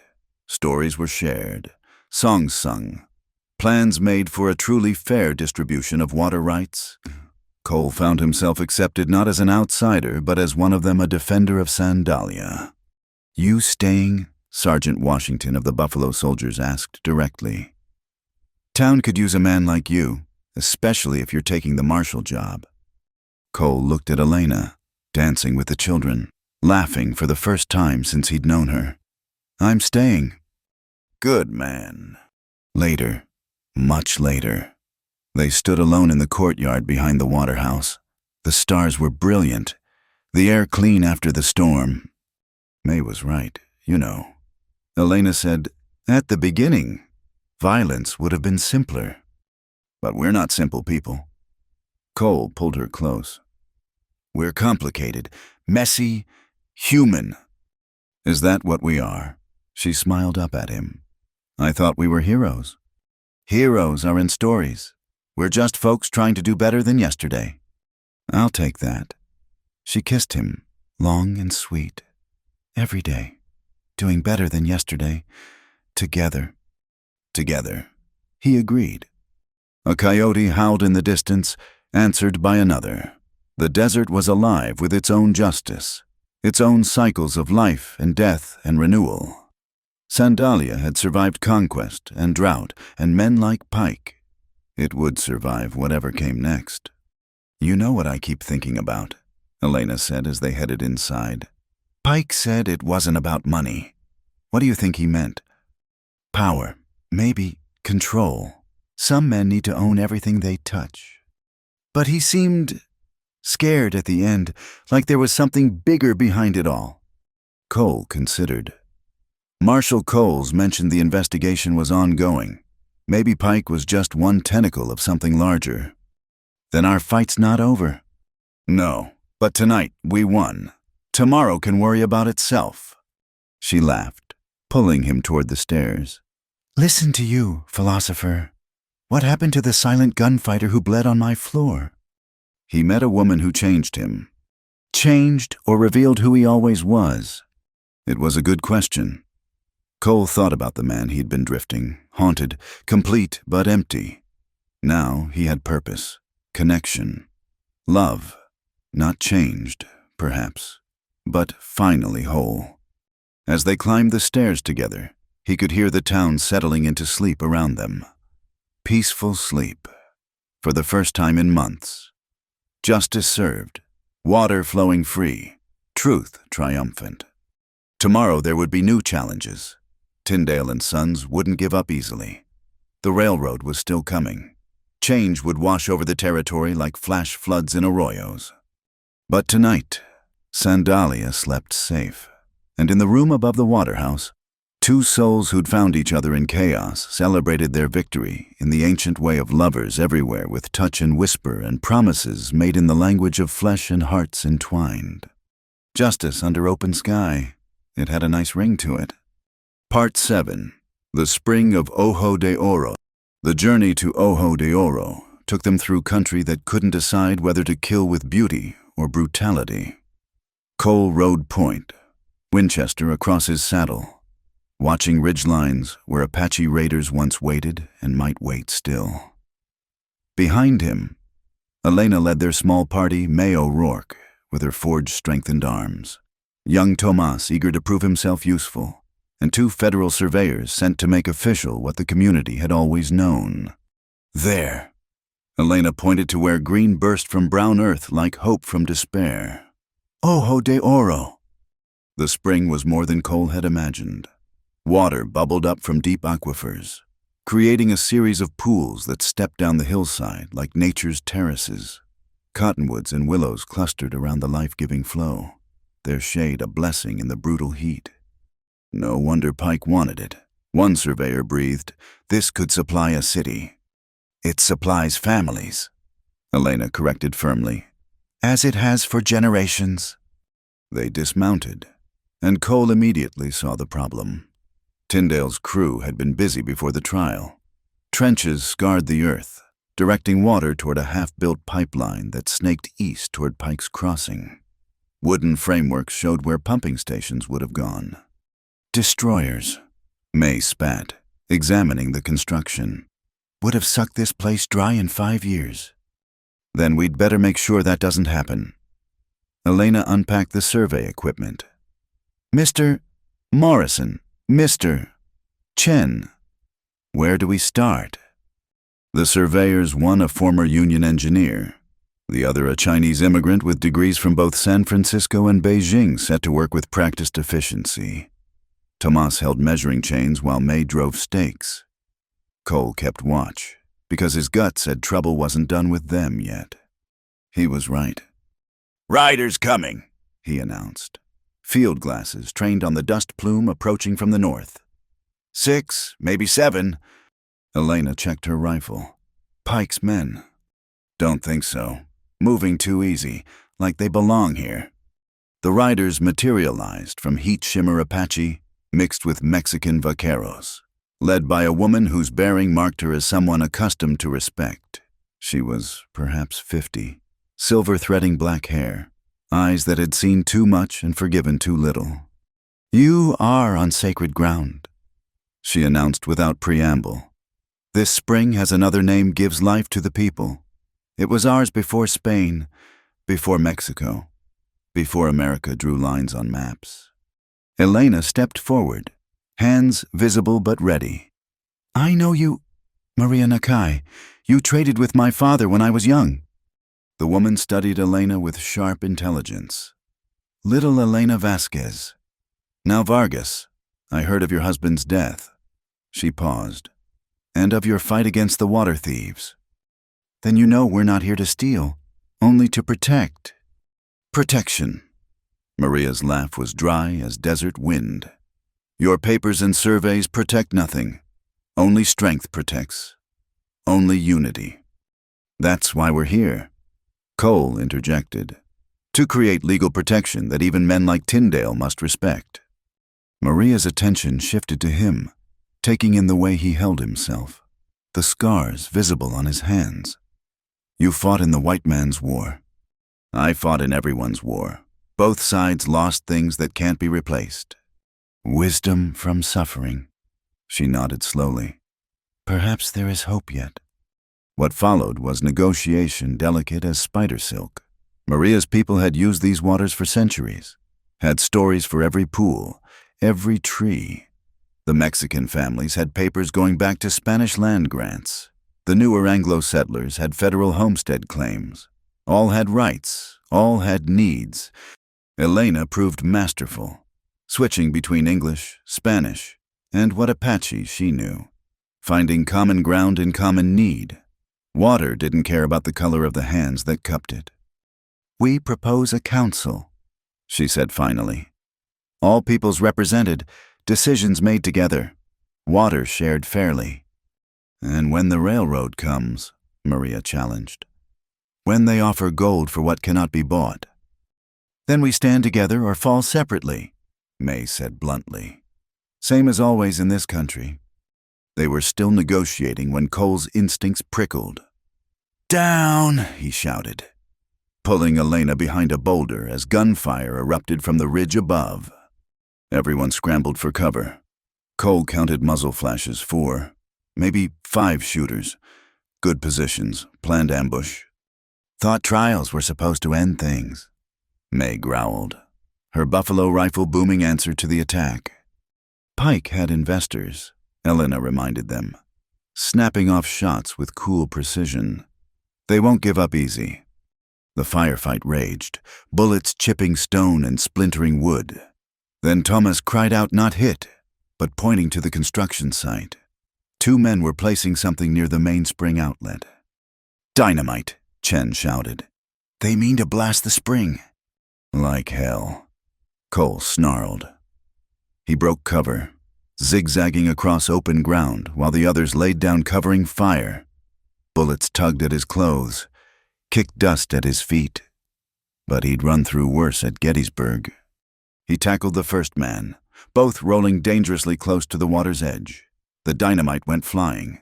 Fuses still unlit. The second man raised a pistol. But Maria Nakai's thrown knife sprouted from his shoulder before he could fire. The fuses, Elena pointed to where the dynamite had landed near the construction supplies, where oil for the lanterns had spilled.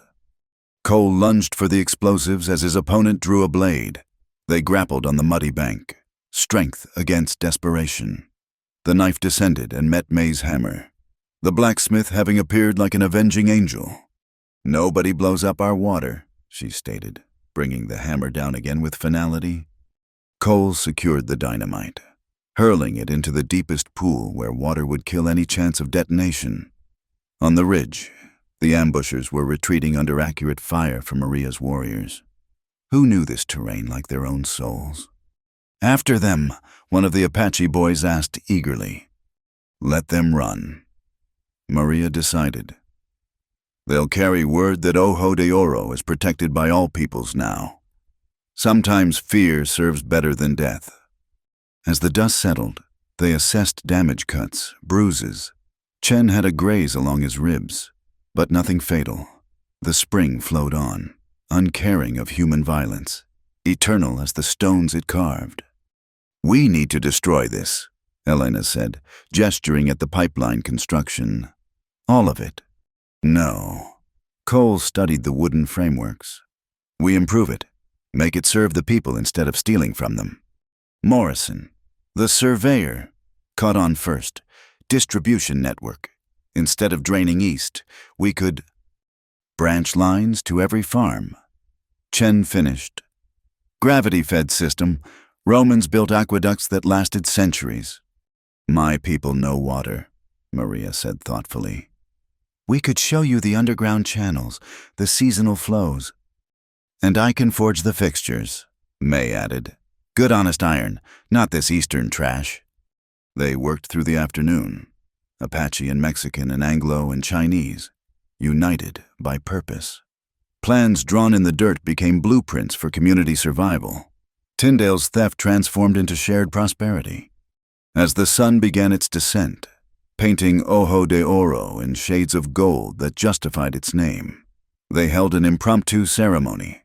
Water from the spring passed hand to hand in a carved gourd. each person speaking their commitment to defend and share this resource. When the gourd reached Cole, he hesitated. "I'm new here. Maybe—" "You bled for this place," Maria interrupted. "That makes you one of us." He drank, the water sweet and cold, and passed it to Elena. She smiled at him over the rim, and in her eyes he saw their future not easy, but worthwhile. "Look at that," Thomas said suddenly, pointing. Where the ambushers had fled, riders approached, but these wore badges, led by Marshal Coles himself. "Got reports of shooting," he called. "Everyone intact?" "Intact and united," Elena responded. "Though you might want to track those bushwhackers. They carried Tyndale dynamite." "Already got men on it. Amazing how talkative folks get when facing federal charges." Coles dismounted, surveying the scene. "Appears you've been busy." They showed him the plans, the cooperation between communities that had been suspicious of each other for decades. The marshal's weathered face cracked into a rare smile. "This is what the territory needs, not Pike's vision of theft, but this neighbors building together." He pulled out official papers. "Which is why I'm pleased to announce the federal government is granting protected status to Ojo de Oro, National Preserve, administered by local council." The cheer that went up startled birds from the cottonwoods. "There are conditions," Coles continued. "Equal representation for all communities. Public access maintained. No selling of water rights to outside interests." "Conditions we can live with," Elena said, speaking for them all. As the various groups prepared to return home, Maria approached Cole and Elena. "You two, you will marry." Elena blushed. Cole stammered. Maria laughed first genuine joy they'd heard from her. "The spring knows," she said cryptically. "Water always finds its level, and hearts their match." She mounted her horse with easy grace. "We will meet again at the new moon.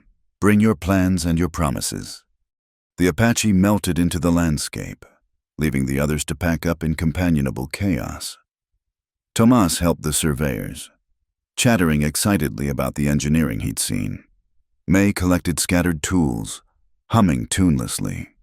Cole found Elena by the main pool, watching water bubble endlessly from the earth's heart. "Regrets?" he asked. "None.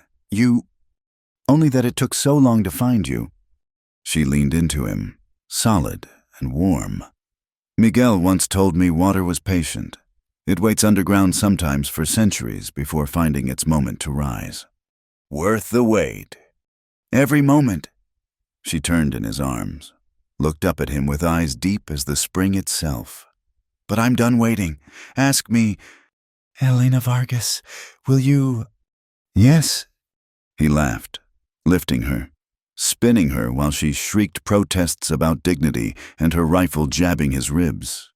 When he set her down, both were breathless with more than exertion. "You didn't let me finish. Whatever you were asking, yes, marriage, partnership, building something lasting in this impossible place, yes to all of it." They kissed beside the ancient spring while the last light faded from the sky. Around them, the desert settled into its nighttime symphony, coyotes calling, owls hunting, the eternal whisper of water over stone. "We should head back," Elena said eventually. "The others will worry." "Let them. We've earned a moment's peace." They sat on a fallen cottonwood, watching stars emerge in the darkening sky. The spring gurgled its timeless song, indifferent to human struggles but essential to human survival. "You know there'll be more fights," Elena said. "The railroad's still coming. Tyndale has other agents. This isn't over." "I know, but we're not alone anymore. Apache, Mexican, Anglo, Chinese Pike united us in ways he never intended." "The water united us. We just finally listened." A meteor streaked overhead, brief and brilliant. Cole made a wish not for ease, but for strength to face whatever came next. Beside him, Elena's lips moved in what might have been prayer or promise. "Ready?" she asked. "For what?" "Everything." They rose together, gathered their gear, mounted their horses. Behind them, Ojo de Oro flowed on, protected now by more than paper, by community, by unity, by the kind of stubborn hope that built life in desert places. The ride back to Sandalia was quiet, each lost in thoughts of what they'd built and what remained to build. But it was the quiet of satisfaction, of work well done and promises kept. Tomorrow would bring its challenges, but tonight, under stars reflected in precious water, they had won something more valuable than any legal judgment. They had won a future worth fighting for. Part 10. Home in the desert. The morning of their wedding dawned clear as promise, with the kind of light that made the desert seem newly created. Cole stood before the mirror in Padre Junipero's quarters, adjusting the string tie May had insisted he wear. "Never thought I'd see the day," the priest said, helping with Cole's jacket.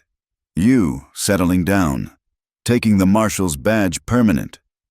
"Never thought I'd find reason to," Cole admitted. "Man changes when he finds home."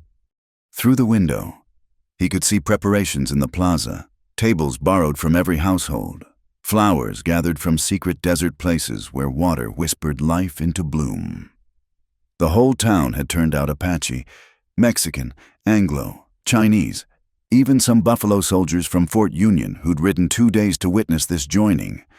At Elena's waterhouse, now expanded into a proper inn and meeting place. The bride prepared with help from Maria Nakai and her daughters. The dress had been her mother's, altered by careful hands, ivory like desert bones but soft as spring rain. "You glow," Maria observed, pinning a comb of silver and turquoise in Elena's hair. "The spring was right about you two." "The spring," Elena laughed. "You talk as if water matchmakes." "All life matchmakes. Water just knows first." Maria stepped back, surveying her work. "Miguel would be happy. He wanted you to live, not just survive." Elena's hand went to the copper button she wore on a chain, Miguel's button, now part of her wedding costume. "I'll honor both loves today, the past that shaped me, the future I'm choosing." The ceremony itself was a blend of traditions, fitting for a town learning that differences could strengthen rather than divide. Padre Junipero spoke the Christian words while Maria offered Apache blessings, Mr. Chen added a Chinese custom of tea service. Morrison contributed an old Scottish hand fasting, and May simply threatened anyone who might object with her hammer. "Do you, Coleman Maddox, take Elena Vargas?" "I do," Cole said before the Padre could finish, earning laughter from the crowd. "Eager," Elena teased, then spoke her own vows with eyes that promised everything. When they kissed, the cheer that went up scared horses 3 streets away. The celebration lasted past sundown. Food appeared as if by magic, every family contributing their best, creating a feast that crossed all boundaries. Tomas led the children in games while adults danced to fiddle and guitar and drums that spoke languages older than words. "Look at this," Elena said during a quiet moment, gesturing at the mixed crowd. 6 months ago, half these people wouldn't share water, let alone celebration." "Amazing what fighting common enemies does," Cole agreed. "Pike and Tyndale gave us the gift of unity, though I doubt they intended it." Marshal Coles appeared at their table, dust-covered from hard riding. "Hate to interrupt festivities, but thought you should know. We caught the last of Tyndale's agents heading for Mexico. Also found documents showing the conspiracy went higher than we thought: 2 senators, a railroad commissioner, even a federal judge." "Will it stick?" Elena asked. "Like sap on a hot day, between your evidence and what we've uncovered since. Tyndale and Sons is finished. Their assets are being distributed to communities they cheated." "Justice," May said, raising her glass. "Slow maybe, but sure." As the evening progressed, the celebration took on deeper meaning. The Water Council met for the first time, all communities represented. Plans were drawn on the back of tablecloths, irrigation channels that would serve every farm, cisterns for drought years, even a school where children of all backgrounds would learn together. We build for 7 generations, Maria Nakai stated, not for next year's profit. Agreed, said Chen. In China, we say when drinking water, remember its source. Here, we will remember and protect. Cole watched Elena work with the council, her natural leadership evident. She'd found her larger purpose not just running a water house, but nurturing an entire community. And he'd found his place beside her, protecting what they built together. Dance with your wife, May commanded, shoving him toward where musicians had started another tune. They danced under stars sharp as shattered glass, while the desert wind carried wood smoke and laughter. Other couples joined young Tomas, bravely asking the schoolteacher for a turn. Morrison courting a widow from the Mexican community. Even May accepting a dance from Sergeant Washington. Happy? Cole asked, spinning Elena in a move that made her laugh. Complete, she corrected. There's a difference. As midnight approached, Gray appeared like a ghost from the desert. He'd been gone 2 months, but stood now at the edge of firelight with a woman beside him, small, fierce-looking, with intelligent eyes. Told you I'd come back for the wedding. He called. This is Isabel. We're married 3 weeks now. Another round of congratulations, more food pressed on the newcomers. Gray pulled Cole aside while the women talked. Found something you should know. Riding up from California. We crossed paths with railroad surveyors. They're coming, but not like Pike planned. The new route goes 20 miles south of here. So Sandalia stays free and with water to trade when the railroad needs it. On the town's terms, not theirs. Gray grinned. Turns out fighting Tyndale made headlines back east. No company wants to be the next to face the Coalition of Ojo de Oro. Coalition, Cole repeated. I like the sound of that. They returned to find Elena distributing pieces of wedding cake, specially made by 3 grandmothers working together despite speaking different languages. Sugar and flour speak universal, one explained through her granddaughter's translation. As the celebration wound down, couples began departing with good wishes and gentle teasing. Cole and Elena finally escaped to their room above the waterhouse, expanded now, with windows facing all directions so they could watch over their town. Our town, Elena said, reading his thoughts as she often did now. Our home, he agreed. They stood on the small balcony, looking out at Sandalia sleeping peaceful under desert stars. Lamplight glowed in windows where families settled for the night, families that might have been enemies without the unity forged in fighting for water, for justice, for the right to exist on their own terms. I have something for you, Elena said, producing a small package.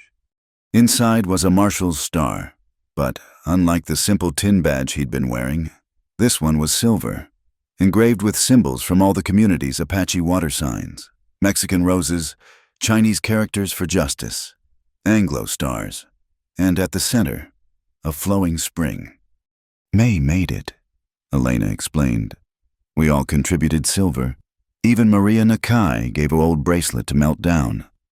Cole turned the badge in the lamplight, throat tight with emotion. I'm not sure I deserve this. You earned it, not by killing or threatening, but by standing for what's right when it would have been easier to ride on. She pinned it to his shirt. Marshal Coleman Maddox, protector of Sandalia and all her people. They went inside then, to begin their married life in earnest. The badge went on the dresser beside the copper button, past and present watching over their future. In the morning, they woke to find gifts piled outside their door, preserves and blankets, a cradle carved by Apache hands. For when the time comes, the note said, tools and books and promises of help whenever needed. We're wealthy, Elena laughed, sorting through the offerings. In all ways that matter, Cole agreed. They breakfasted on the balcony, watching the town wake. Below, the expanded waterhouse served travelers and locals alike, the well in the courtyard free to all who thirsted.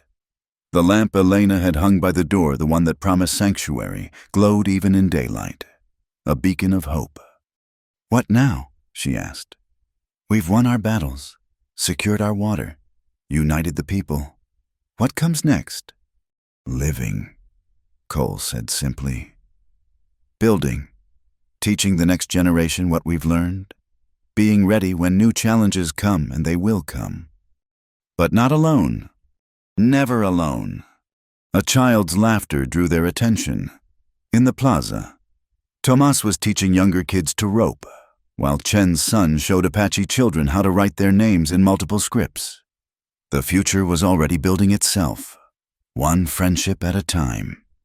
"Miguel was right," Elena said softly, "about water being patient, about the desert providing what we need." Wise man. He was, but he was also wrong about one thing. She took Cole's hand. He said the desert was no place for soft hearts. But look, she gestured at the thriving town. It was our hearts that saved us, the willingness to see enemies as neighbors, to choose trust over fear. A knock interrupted them, May. Of course. With news that the Water Council was meeting to discuss the school construction. No rest for the righteous. Cole sighed. Would you have it any other way? He considered the quiet life he'd imagined when he first rode into Sandalia, bleeding and alone. Now he had purpose, community, love, and yes, complications aplenty. Not for all the water in Ojo de Oro, he said. They dressed and descended into the business of living, of building something that would outlast them all. The waterhouse bustled with activity travelers seeking refreshment, locals conducting business, children sneaking cookies from the kitchen. On the wall hung a new sign, painted by many hands in multiple languages, "Water is life, share freely." And below it, smaller but no less important, Coleman and Elena Maddox, proprietors, all welcome. Outside, the desert stretched endless under a sky so blue it hurt. Harsh country, unforgiving to the careless or cruel, but for those who learned its ways, who understood that survival meant cooperation, who knew that water and love were worth fighting for them. It was paradise enough. Cole stood in the doorway, badge catching sunlight, watching his wife organize yet another community meeting. She caught his eye, smiled that smile that had first undone him, and he knew with certainty that he was home. Not just in Sandalia, not just in the desert, but in the life they were building together, one shared drop at a time. The lamp above the door swayed in the morning breeze, casting shadows and light in equal measure, like life in the territories, darkness and illumination, hardship and joy, all mixed together in patterns complex as Apache weaving. And at the center of it all, water flowed from Ojo de Oro, patient and eternal, binding all people together in the most fundamental truth of desert life. We survived together, or not at all. Cole stepped into the morning, ready for whatever came next. Behind him, the waterhouse stood solid shelter and symbol, achievement and promise. Home. Thank you all for listening to this story of love and justice in the Old West. I'd love to hear where you're enjoying this tale. Are you listening while working, relaxing at home, or perhaps on a long drive? Please share your thoughts in the comments below. And if this story touched your heart, consider subscribing to Wild West Night for more tales of courage and redemption. Hit that like button and the hype button to help more people discover these stories of the American frontier. Until next time, partners, keep your powder dry and your hearts open.